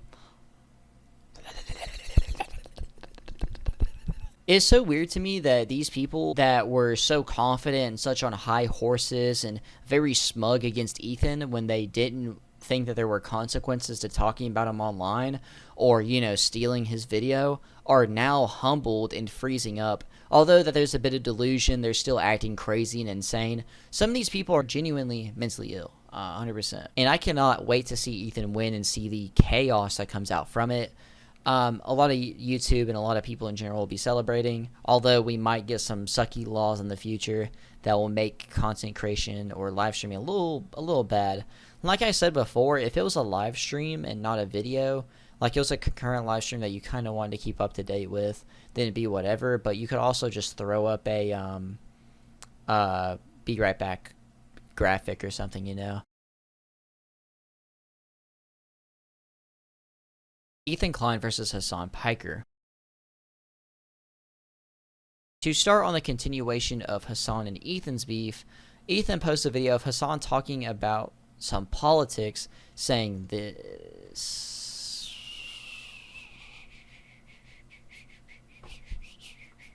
Ethan has text saying, Hasan encourages death threats against officials. Quote, he's resigning. He's thrilled that it worked. He then goes on to, quote, someone needs to do it, which references to assassinating the president. Hasan is directly responsible for political violence that has and will occur here in the USA. Bellevue Drive and I'm gonna kill you with my AR-15. Like, that's the type of messages they were leaving in this dude's office, and he's resigning. So I think that people are a lot more radical now. This is an unprecedented time to really get others on board, to explain to them that it's not your neighbors, it's not like a Guatemalan migrant that is responsible for all the shit that you're going through on a daily basis. You know, it's your neighbor, it's your boss, over, it's over. And I think this is a unique opportunity to get even Deborah's and Barbara's on board with that, like White Wymons. And you actually wrote about this, and it was a great video where you talked about, you know, someone has to do it. See, when I say that, everyone knows exactly what I mean. I think that shows that there's a lot of anger, a lot of resentment, and untapped revolutionary potential, as a matter of fact. And it's a great opportunity for organizing, I think, in these unprecedentedly horrible times. So it does look like Hasan needs to be banned off YouTube and Twitch immediately, as he broke TOS on both platforms. No idea why anyone would protect him, especially because he's a terrorist sympathizer. He's given them a platform. He's, you know, multiple times. This isn't even the first time that he has, like, promoted violence, and political violence more specifically. Ethan also shown Twitch to being biased by showing Destiny's Son getting banned permanently from Twitch for showing a toy that had an orange tip on it, but when Hasan shows off on his stream or alerts to violence, he doesn't get banned. I'm pretty sure he openly used his gun to threaten someone on stream too by banging it on the table or cocking it out of camera view. He openly gets away with this stuff. Ethan posted another clip of himself talking to Hasan in the past, back in their leftovers days, or I think sometime around that, back when they would actually speak to each other in person, and he actually exposed Hasan's playbook, and here it is. I think he is a narcissist. I mean, when you watch that video, the narcissism rage at CoffeeZilla was insane, because his video was just. I mean, it's posturing, man. If you're going to court, no, he was so wrong about everything. Yeah, but listen, if we've learned anything about the court of public opinion, it is deny, deny, deny. If you let on any kind of, you know, I should apologize for this, then the mob, then the horde has something to latch their teeth into. If you go with the Donald Trump school of medicine, no, you're simply wrong, what do you think you see in court? People go, oh, there might be something to that. Yeah, you deny, you deflect, and then you counterattack the person who, like, launched this investigation on you. and you try to claim that like there's a hidden bias there. And most lizard brain who like love you unconditionally will go, oh, finally I have an out to defend this person, right? Hasan said that he would not publicly financially support his orbiter's lawsuits, which I think is weird and a fake friend move, because like why wouldn't you like publicly support your homies when they going through something? Maybe because you know they are losing that for real. To go on, Ian also retweets a tweet from Onion Person. I don't know who this guy is, but it just says, it's a screenshot of Ethan's Instagram story, and it says, I understand my announcement that I'm going to sue Shonda Black was upsetting to some. Therefore, in the act of superhuman grace, I will make you this offer if the Snark subreddit, Taylor Renz, and Kat all apologize for calling me a misogynist. I will consider dropping the lawsuit against Sean. This offer expires Sunday at 11:59 p.m. Then this guy, Onion Person, says, Ethan Klein is literally using the Donald Trump strategy of trying to bleed your opponents dry of everything they have to silence them. This is so insane. He retweeted that tweet. Why are these guys being sued again? Also, Ian, you, but mainly Anisa, are wanting to be a part of this group online that breaks laws, gets sued. Then on top of that, their top guy that they all praise does not support them at all. Ethan makes another post making fun of Hasan letting his chair react to the video he is watching while he is gone. Also, the agency that Hasan is under, called Night Media or something like that, wanted H3 under their belt, but he declined unless they took Hasan off. They do his PR. I don't know if they do PR though. I don't know if they do PR. They say in this article that they he do? has one. His management team consists of one person that they mention by name. Yeah. But that person is like the senior vice president of Night Media. Yeah. So Night might not be doing PR. Like, the one person management team is Night Media. Okay. They tried to recruit me, and I said, I mean, listen. They're the big boys now, like big time. Well, I told him if they're representing sympathizers, then I'm not interested in partnering with them. Did you actually say that, or is Yeah. it just your retelling of it? I said, you want me to join? Get rid of Hasan. The truth is, they should not be working with him. He is a disgusting, toxic force, and like nobody should be working with him. That's the crazy thing. But anyway, let's get into this. That looks like the Costanza post. It really does. And I guess they never did. This is also, apparently Night Media is like a big agency as well, so this was supposed to be a big deal. Ethan had a section on a recent podcast titled Hasan is a Creep, and here's a clip from it. A nude? So was it? What's the score like? 1, 2, 3, 4 against 1, 2, 3? Now, is this a cute accident? This is the 4th time. On camera. Just on camera. Do you think he's respecting the privacy of these people sending his... Clearly not. He's waving it around for just anyone next to him to look at. And be like, bro, your phone's full. Dude, that's sick. Is that a So was it? What's the score like? 1, 2, 3, 4 against 1, 2, 3? Space, it was. Big knockers? No, it wasn't. No, it wasn't. It's just gross. Why is it so, like, if you're just on your phone, what are you doing where there's just pictures right there? Like, you're in a party, you're on your phone, what are you, scrolling Twitter, you're looking through your email or something? What are you doing where there's just on your phone all the time? Well, I mean, if they're working on my phone, like, I wouldn't pull them out in public like that. I'd be scared somebody would be looking over my shoulder or something. Yeah. And also, here's the other thing. If they are unsolicited, that means he's going into the DMs with his fans and downloading or looking at and receiving. I, by my very policy, never go into the DMs with fans, cold DMs, because you don't know what's there, and you don't want to give people the wrong impression. There's a weird power imbalance. People are there; they're going to be like mystified by you and want to do anything for you.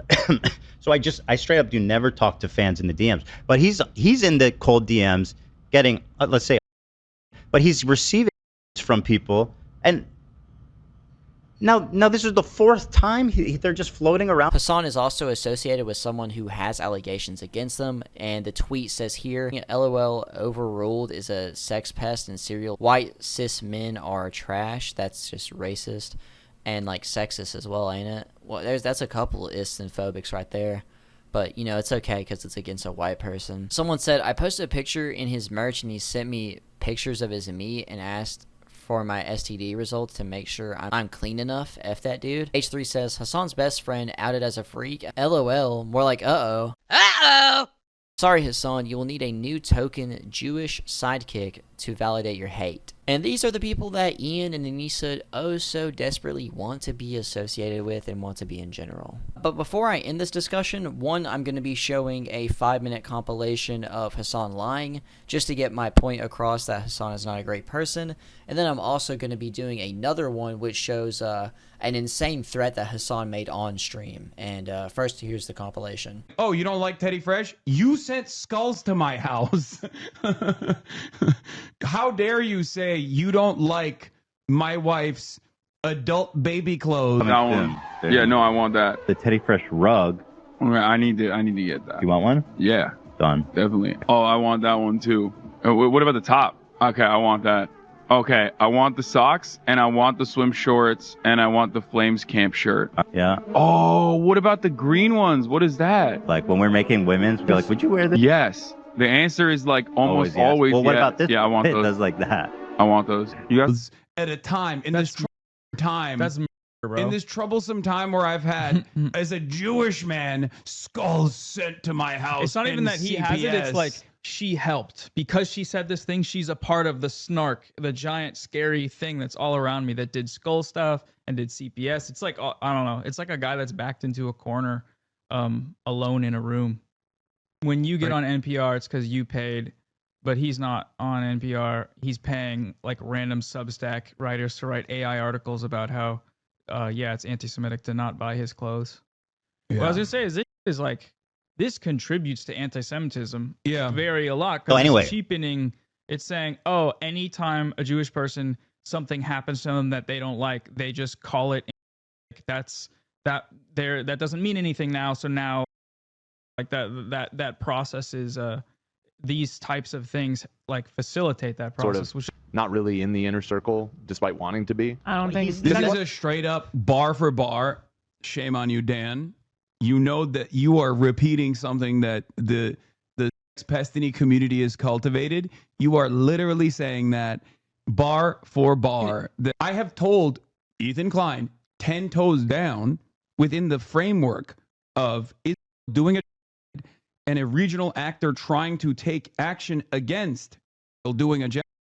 The Houthis are right. They are correct. They're correct to do a naval blockade. They're the only ones following international law. Exactly. Because I do care about anti-Semitism. He doesn't. He just wants to weaponize it against not even like critics of it necessarily, but it usually is critics of it, obviously. But but it's more so just people who make him feel bad. Boys, and the panel of great anti-lunatics. So, by the way, is no one gonna push back? Are there no? What happened? Did their mics get muted? Like, I know none of those in the room feel that way. You saw how like even he on his own got to the point of talking about you, and that riled him up to the point where like he's yelling, and they didn't even say anything. So I'm assuming challenging him on that point on anything to do with you would result in. I'm pretty sure it has. He kind of freaks out. So it's like that's the vibe of the show. Or so because it's like everyone's like, I don't want to say anything about this because this guy's gonna freak out at me. And insane to like take a ongoing and actively turn it back to like your own personal distaste for your former podcast co-host because he made you feel bad when he was gently trying to explain to you that you can't call like Jewish Voice for Peace capos. Like if he had listened to me in October 2023, okay, and respected me and wasn't so deeply and a massive, he wouldn't be in this situation right now. He wouldn't be looking like a 40-year-old man who just cannot comprehend that this is beyond him and myself. Palestinians. Okay, well then what's the difference between you and Benjamin Netanyahu in this regard? You are saying the exact same he's saying. And it's not like a drank water argument, right? Where it's like these things you're doing are unrelated and the comparison isn't unrelated. The talking point and the propaganda you are saying is the exact same propaganda that's being used to justify. They're not unrelated. And when the propaganda you're using is used in service to attack advocates, then you're doing exactly what is doing when in committing a and cover for it. You're propagandizing for it. You're normalizing it for millions of people on the internet, and that's that's why we say you backed it, is because there's only two options really, right? Yeah. Anyway, let's see. Maybe this is a change of attitude from the slop tubers. This just happened while I was making the video. Every type of armed resistance against both the settlers and also the Israeli occupying force in the West Bank. Doesn't matter if it's your favorite podcasters like Wife that participate in these raids. The violence that the Palestinians engage in an act of resistance against this illegal occupying force is literally legal, definitionally legal. Okay? It's just the truth. All right, so I think it's pretty obvious that Hasan Piker mentioning Hila Klein in current day while describing a valid military target is absolutely reckless and stupid. That being said, there is additional context here that needs to be shown to provide what he's actually trying to say in his argument. Because I noticed the clip starts pretty late, and this is probably why. Current political leadership in Israel does not want a Palestinian state, and the Israeli parliament just approved a motion to annex the West Bank. Like any kind of violence that Israeli settlers or the Israeli military experiences in the West Bank is literally legal, okay? It is legal resistance against an occupying military force. I cannot... Like, in this context, he is absolutely talking about people who are currently occupying the West Bank. People who are actively invading the West Bank. Not people who live in California. I cannot repeat this enough.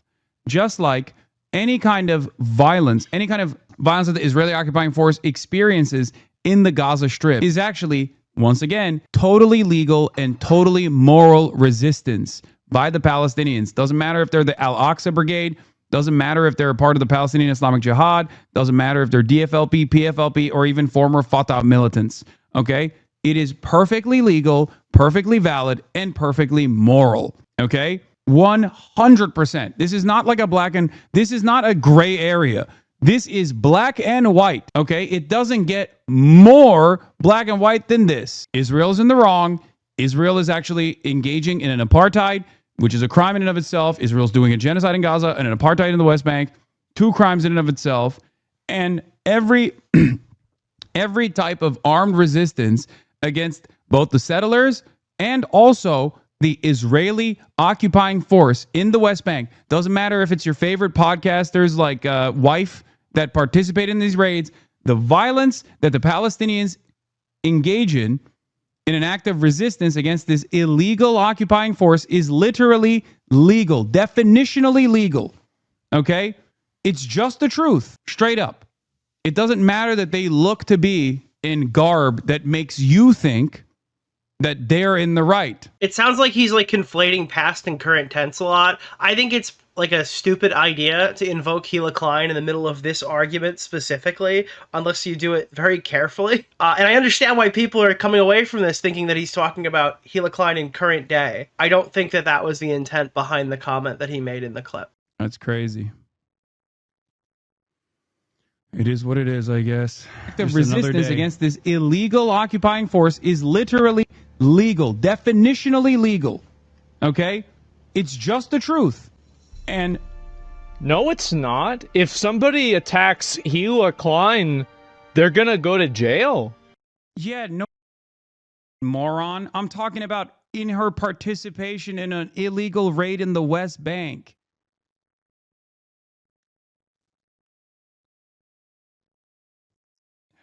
Oh, God. No, it's not. Yeah, of course if someone were to attack Hila Klein right now, of course they should go to jail. What kind of idiocy is this? Why is he telling people this? Why would he be what is wrong with you? Do you think he'll get banned for this? At this point, I don't think so. I think that Twitch just doesn't care. I do. I think that Twitch they're so ideologically captured by... Yeah, Twitch is so woke. That's why they never ban you, dude. I don't know if they're actually intentionally obtuse or they're this stupid. Hasan, he's not misreading you by mistake. He's moving the conversation to something that makes you look bad. Yeah, of course. I know. I understand. I mean, or maybe he's that stupid. I don't know. He's definitely that stupid. This is his playbook. Never apologize. Always double down. Always accuse your accusers of being hallucinating, crazy, etc. This is exactly his playbook.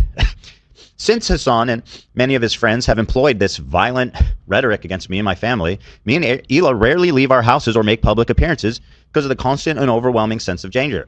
The last 2 years, we've spent more time inside than ever before. And we stopped doing our biannual live shows, right, for over a year because of the fear of violence being enacted not just on us, but on our fans and our crew. This, by the way, is resulting in the crew directly losing money as these live shows, we would donate the entire box office to the crew. And we did this twice a year. It was a significant source of revenue for them that's now been shut off out of fear. We've been forced to hire a full-time guard at the office because everyone in the office was feeling unsafe. And me and Hila are both waiting for our concealed carry license so that we can finally feel safe in public again, which is not easy to get in California, and it's going to take like over a year probably. And I usually choose not to talk about this stuff because the provocateurs who will revel in it, because this is their goal, right? They want me to be afraid. They want me to be in my house. They want me to avoid doing public events. They want me to cower. So this is very much giving them what they want. However, in this moment, I do feel the entire context of how language like this affects me and my family and my crew and everybody around me. Twitch has served as the most prolific source of leftist radicalization, propaganda, and anti-West sentiment. They foster, they elevate, they protect. My personal thoughts on this, just to go over them really quick, I think it's very weird and dumb and reckless, like Nicholas Durio said that Hasan did that. I don't know why he would specifically, you know, it was very obviously towards Hila Klein, and I don't know why you would even mention her in this type of situation, you know what I mean? It's just kind of weird. I feel like it's a very big hint at, you know, just stuff like that. There's other ways to word what he said, and especially with more context, it also kind of helps. But no, like, I don't think it's saying, like, go to Hila's house and all that. I think Nicholas Duro is also correct on that. But I think it's very dumb what he did. I think that he needs to stop while he's ahead, because if he keeps on doing that, then he's going to get banned, because there's no way you can keep on hinting at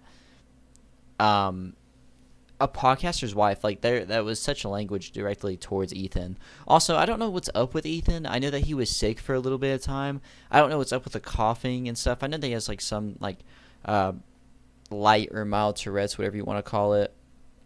And there's, like, some stuff that happens with it. I don't know about the sniffling and stuff. I think that's been going along for a while. I hope he gets, like, healthier and feeling better, because I think that's kind of... It doesn't make him look good, you know what I mean? Especially whenever arguing with stuff, and people are going to throw out all these other rumors and stuff about him. But, yeah, I just thought this was really reckless, dangerous, and is it ban-worthy? He's got to stop. He definitely has to stop or he's going to get banned. But let me know what y'all think in the comments down below about this section. iDubbbz and Anisa versus h3h3Productions. To start this other continuation, we go back to Ian's failed streams where you cannot talk about dramas in his chat, but he also said that he would be ignoring Ethan Klein. Here's that clip. What's the plan with Ethan Klein? The rule, just so you guys are aware, is like, we just don't give any attention, you know? Like, I really want to make my own things. That's one of the things I stopped making drama content. One of the reasons is because I personally didn't want to feel super reliant on it. And I think that there's a place for it for sure, but it's like, it's very easy to get roped into it and make that be your entire brain. And it's just not good for anyone. I mean, take it, you know, bits and pieces, but yeah, I mean, I'm fine with just not. which I don't believe will ever happen because he wants to be Hasan. Ethan responded to this clip saying, "I can't believe this pathetic worm used to be my friend. He came to my house dozens of times, always warmly welcomed. Now he turncoats, makes the most inflammatory hit piece with the most toxic freaks online. He says he quit Creator Clash so he could talk stuff against me. He said that more parts were coming. Then after a short while of me defending myself, this pathetic coward and his Lady Macbeth succubus wife want to be left alone. They want to act like they are the victims of some bullying campaign after recruiting all of my enemies in Fortnite dancing, in parentheses LOL, while telling me to wake up and flipping off the camera. Well, I'm up, coward. Now you want to go to sleep. What's wrong, you sleepy coward?" Don't worry, I'll also tuck you in. Quote, "Go to sleep, Ian. It's time to go to sleep. Also, you poop your pants and your breath is wretched." He also makes a few follow-up posts, one of them being a stream clip of that Ian stream I was showing in that first segment. And he says, "Who is watching this stuff, lol? What a loser. Bro should erase rhetoric from his vocab. You look and sound too dumb." That's the problem. Like, you cannot be, like, okay with that type of rhetoric, even if someone's intention is like, "I do racial jokes." It's not funny. It's not cute. You're not going to make anyone laugh. I'm not laughing. I don't think anyone here would think that that's funny. Ethan also made another post showing a post on Reddit saying this. This is from the H3 Reddit, by the way, and it says, "Reminder that iDubbbz wouldn't even post a tweet to help child marriage in the state of Washington, something Kate, the immigrant wife of his boxing coach, was sold into and was working to help pass legislation against." So that whole video about immigrants, so he's just fake. He's just like an obviously fake person. Like, he does all of this for, I don't even know what at this point. There's no real like point of him making those type of videos if he's just going to be like counteractive against it, you know what I mean? Like, it makes no sense to be like, "Are you afraid of immigrants?" but then not helping an immigrant in America and actually being very rude and not paying them, not taking the request of taking down the video of the pinned tweet. Like, these people are so messed up and they support this. There is people that support these people despite all this weird stuff. I can't stand that. H3 goes on to say, "Ian and Anisa are spineless basement-dwelling losers. The sheer poverty of their combined talent and charisma makes Hasan look like MLK in every perceivable way. They are pathetic, no talent, no ideas, no motivation, no drive, no money, no hoes. Love and partnership are supposed to strengthen bonds and improve outlook, but they're like two black holes of self-loathing and misery caught in each other's orbit. And as those black holes spiral closer, the outcome becomes inevitable. Supernova. They won't last. They will eventually be divorced, and in cosmic wreckage of that explosion, they'll be left with one thing to show for it all: the friendships, the time, the energy, the life wasted. Dust." The 12-year-old bride girl actually reposted this saying fact and circled Ian and Anisa. So, yeah, the immigrants are against you. Now you're going to make deportation videos. Let's go! Here's another clip from Ethan, and he says in the text here, "Don't think too hard there, champ." Here's the clip. A perfect example is like hate watching things. Like, there are some people who obviously hate watch me. I have hate watched some people in the past, and I think it stems from this, like, kind of, I don't know, just like you have this association where your like entertainment needs to be like super critical. It can't just make you laugh or make you happy. Like, you need to be like, I don't know, maybe either experiencing some sort of like suffering or you need to do it so that it makes you feel better about yourself. And as soon as I realized that that was like it's not really reflective of how I want to be, and consuming so much content that I, like, hate, don't like, whatever, like, didn't make me happier. Like, also super hypocritical from Ian. Here's also another post from Ethan saying, "Get a load of this D-bag," and here's the clip. It's a good thing because I think I am meant to roll around. I think me and Ethan are both meant to be rolling around in all day long, and other people are meant to do boxing or debating or whatever else. Ethan and me, pig rolling around type of fella. So what's the plan with Ethan Klein? The rule, just so you guys are aware, is like, we just don't give it any attention. You know, I really want to make my own content. It's kind of like one of the reasons I stopped making as much drama content is because I personally didn't want to feel super reliant on it. And I think that there's a place for it for sure, but it's like, it's very easy to get roped into it and have it be that your entire personality or brain. And it's just not good for anyone. I mean, ultimately, I think it's a good thing.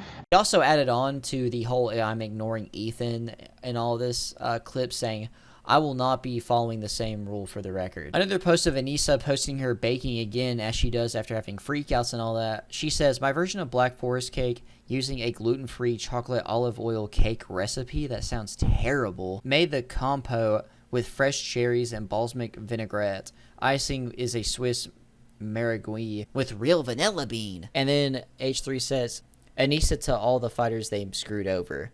Let them eat cake. Speaking of Anisa, her pinned tweet talking about Ethan, like I talked about in the past, where it was an old comment from Ethan, actually got community noted, and it says this. This comment was made when Ethan Klein still supported Anisa and iDubbbz. Their friendship later fell apart after Ethan received skulls in a CPS call, during which they felt abandoned. iDubbbz responded by releasing a content cop video targeting Ethan, Anisa echoing Ethan's stance. What a terrible life to live. iDubbbz son or Anisa daughter? Like, bro, just give me a gun, bro, please. Like, bro, no way am I going out that way. Don't know why she even tried to even make that point as her pinned tweet. She's just so desperate to make false points. At some point, they're just going to start posting more information and manipulative posts to push their ideas and points. Please ban them off the internet. Just please end their internet misery, because they are miserable on the internet. There's also a post made by Ethan from his Reddit where it shows Ian in his recent video looking like Gollum. They do look similar and probably will look more similar in the future because people are saying Ian is also balding. And to end off this entire segment, here's Ethan talking about Ian on his podcast. Again, retweeting these Twitter-obsessed snarker freaks. h3h3Productions, yeah, Productions. That's such a deep cut. You are the biggest fan in the world. These snarkers are the biggest fans. h3h3Productions. Ethan Klein claims he will never be done iDubbbz and his wife, and he said, that's not what I said. Why does bro focus? By the way, and if that is what I said, if I did say that, then you guys still deserve it. And by the way, you can never accuse me of harassing them after what they did. I can never harass them. No matter what I say, no matter what I do, it will never qualify as harassment because what they did that launched this, them both forever. Why does bro focus more on the women and his harassment? iDubbbz made the content cop, but he's threatening Ian. I don't care. Join the club of ugly, out of touch losers. Why? And again, she's so obsessed with looks. She's always. Who's she calling ugly? You? Yeah. Did she see how sexy you looked in your pants today? She wasn't watching. This was before that, obviously. Yeah, somebody needs. She needs to see that quick. She needs to. I need a public apology and retraction.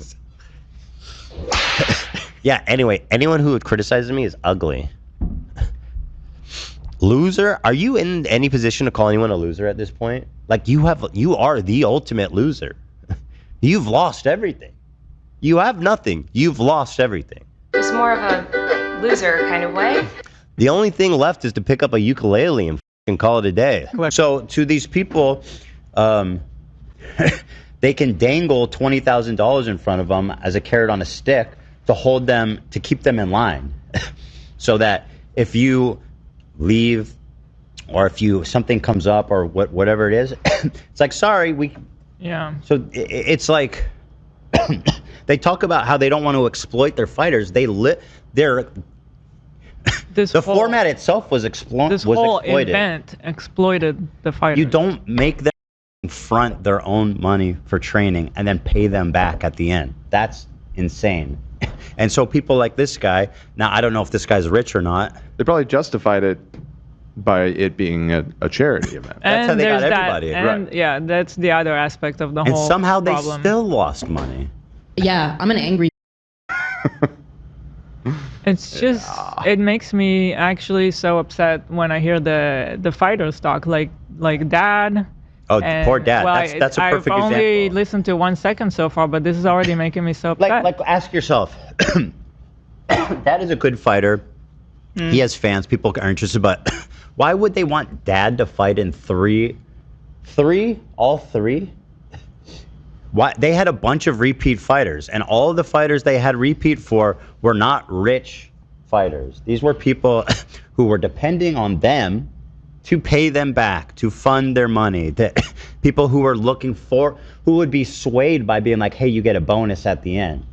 We're gonna give you a $20,000 bonus at the end." These are people they could control, that Anisa could control. It's so up that people have to spend their own money first and the plan is that you would then get reimbursed in the end. No, that's just not okay. Of course not. Extras.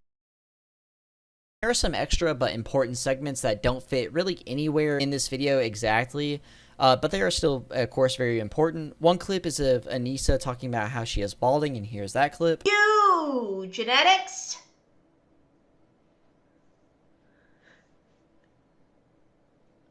I got it to grow back by eating eggs. Eggs and washing my hair less and eating oils.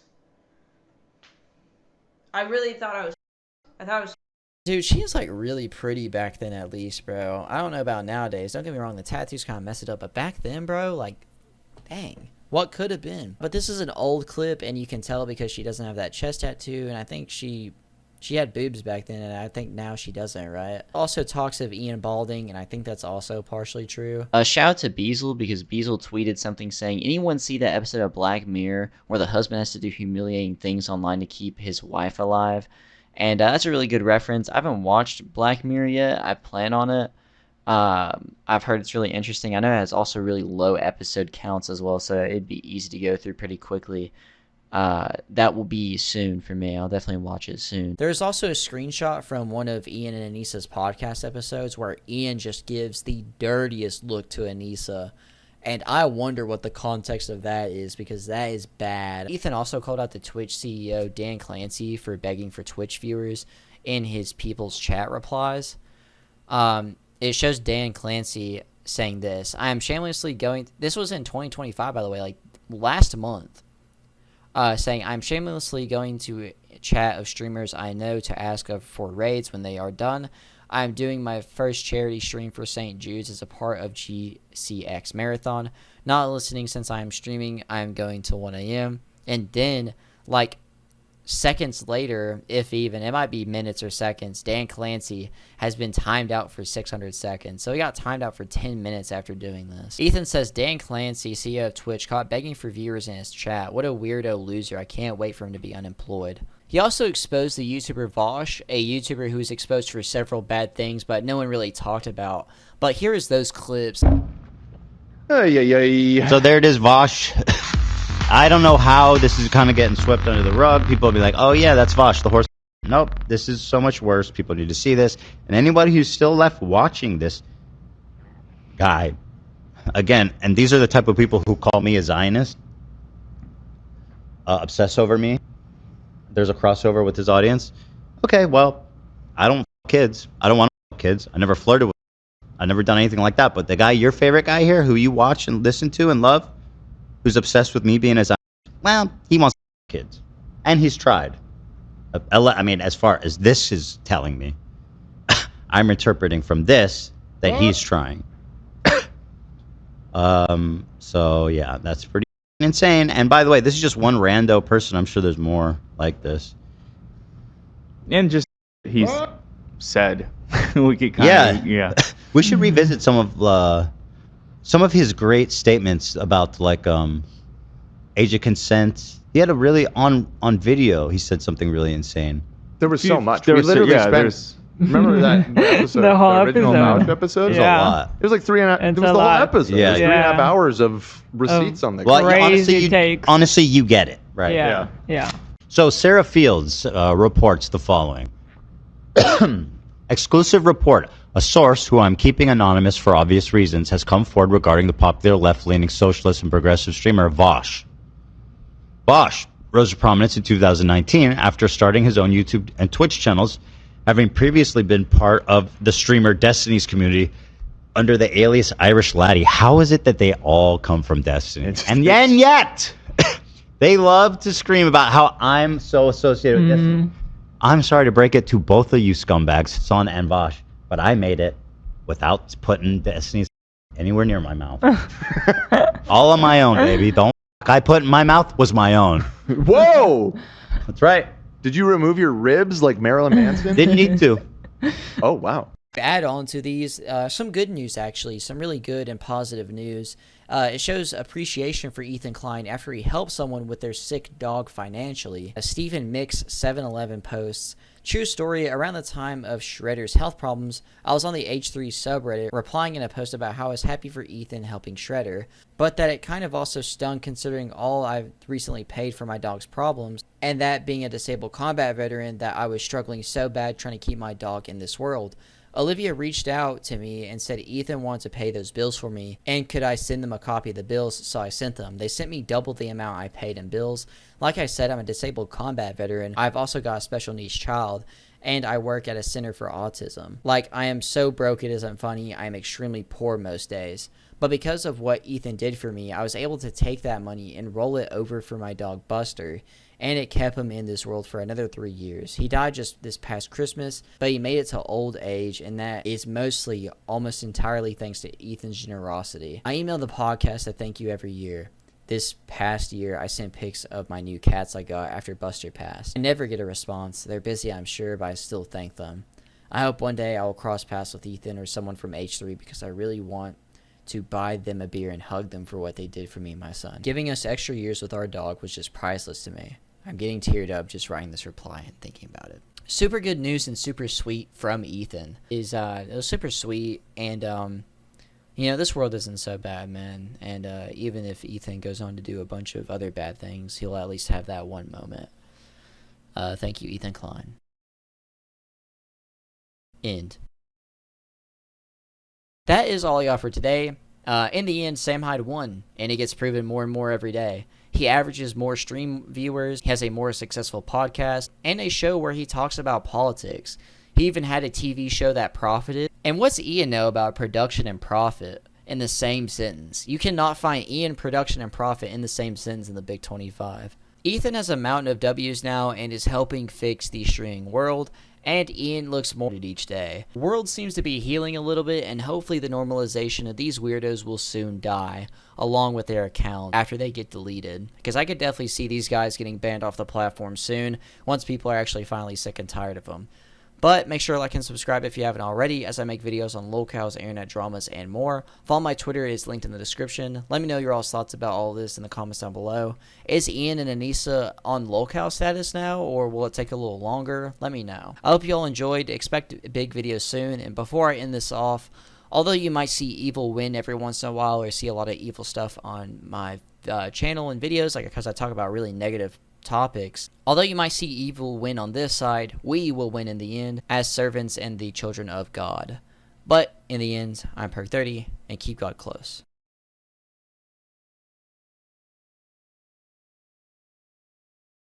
Ethan is wrong. I did not think I'd be making a section negatively talking about Ethan, but ended up seeing a clip where he talks bad about Sydney Sweeney.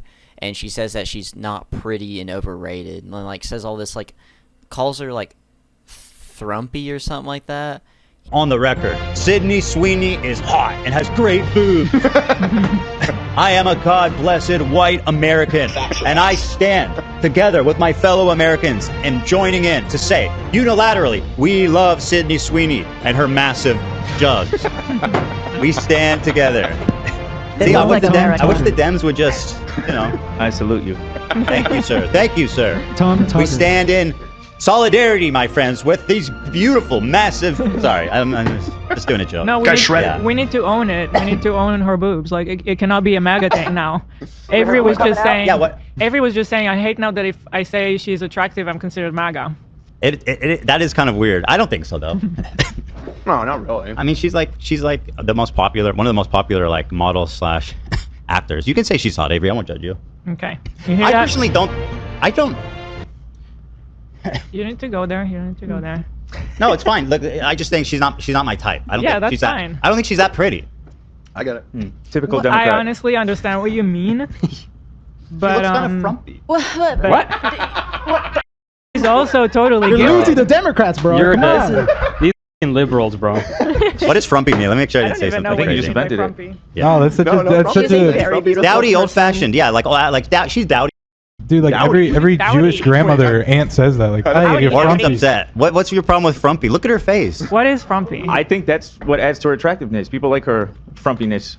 Dowdy. What are we? What? That's right. I called her dowdy. Frumpy is dowdy. What is dowdy?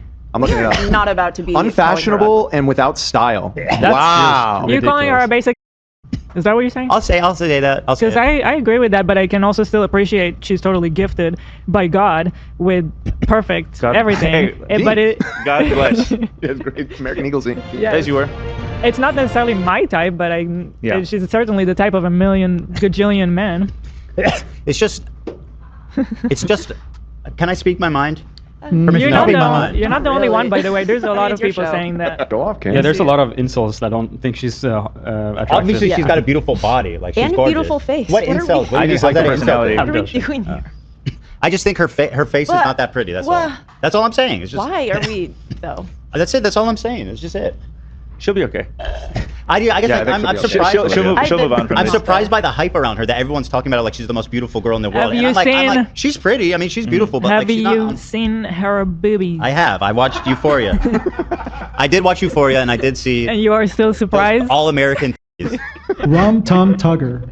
Those, I'll tell you what. Those all-American, they're registered Republican. They're registered Republican, Dan. No? He's taking a knee on this one. I don't know. Nothing for that. I thought that was good. I said her are registered Republican. I get it. I mean, I guess I get it. Because they're so American? Right.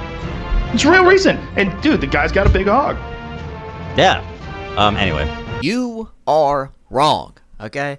Now, don't get me wrong, if you have your own type, that's fine or whatever. And he does, like, say that she's pretty and all that, but to call her, like, frumpy, you know, to call her, like, a little odd or, you know, whatever, I think that's kind of weird. Also, it sucks to, like, politicalize someone because they're attractive, but also to put to the side that you're more not with, you know what I mean? Also, I feel like the joke was corny, but I also feel like it's kind of corny to politicalize her because off of her looks and stuff. And I feel like it's distasteful. I thought it was interesting that they were getting concealed carries, so I feel like that would also go against their views. But I don't really know Ethan that well. But also, I get it. You know, your wife is right there. You can't say what all you want to say, but also he did say a lot there.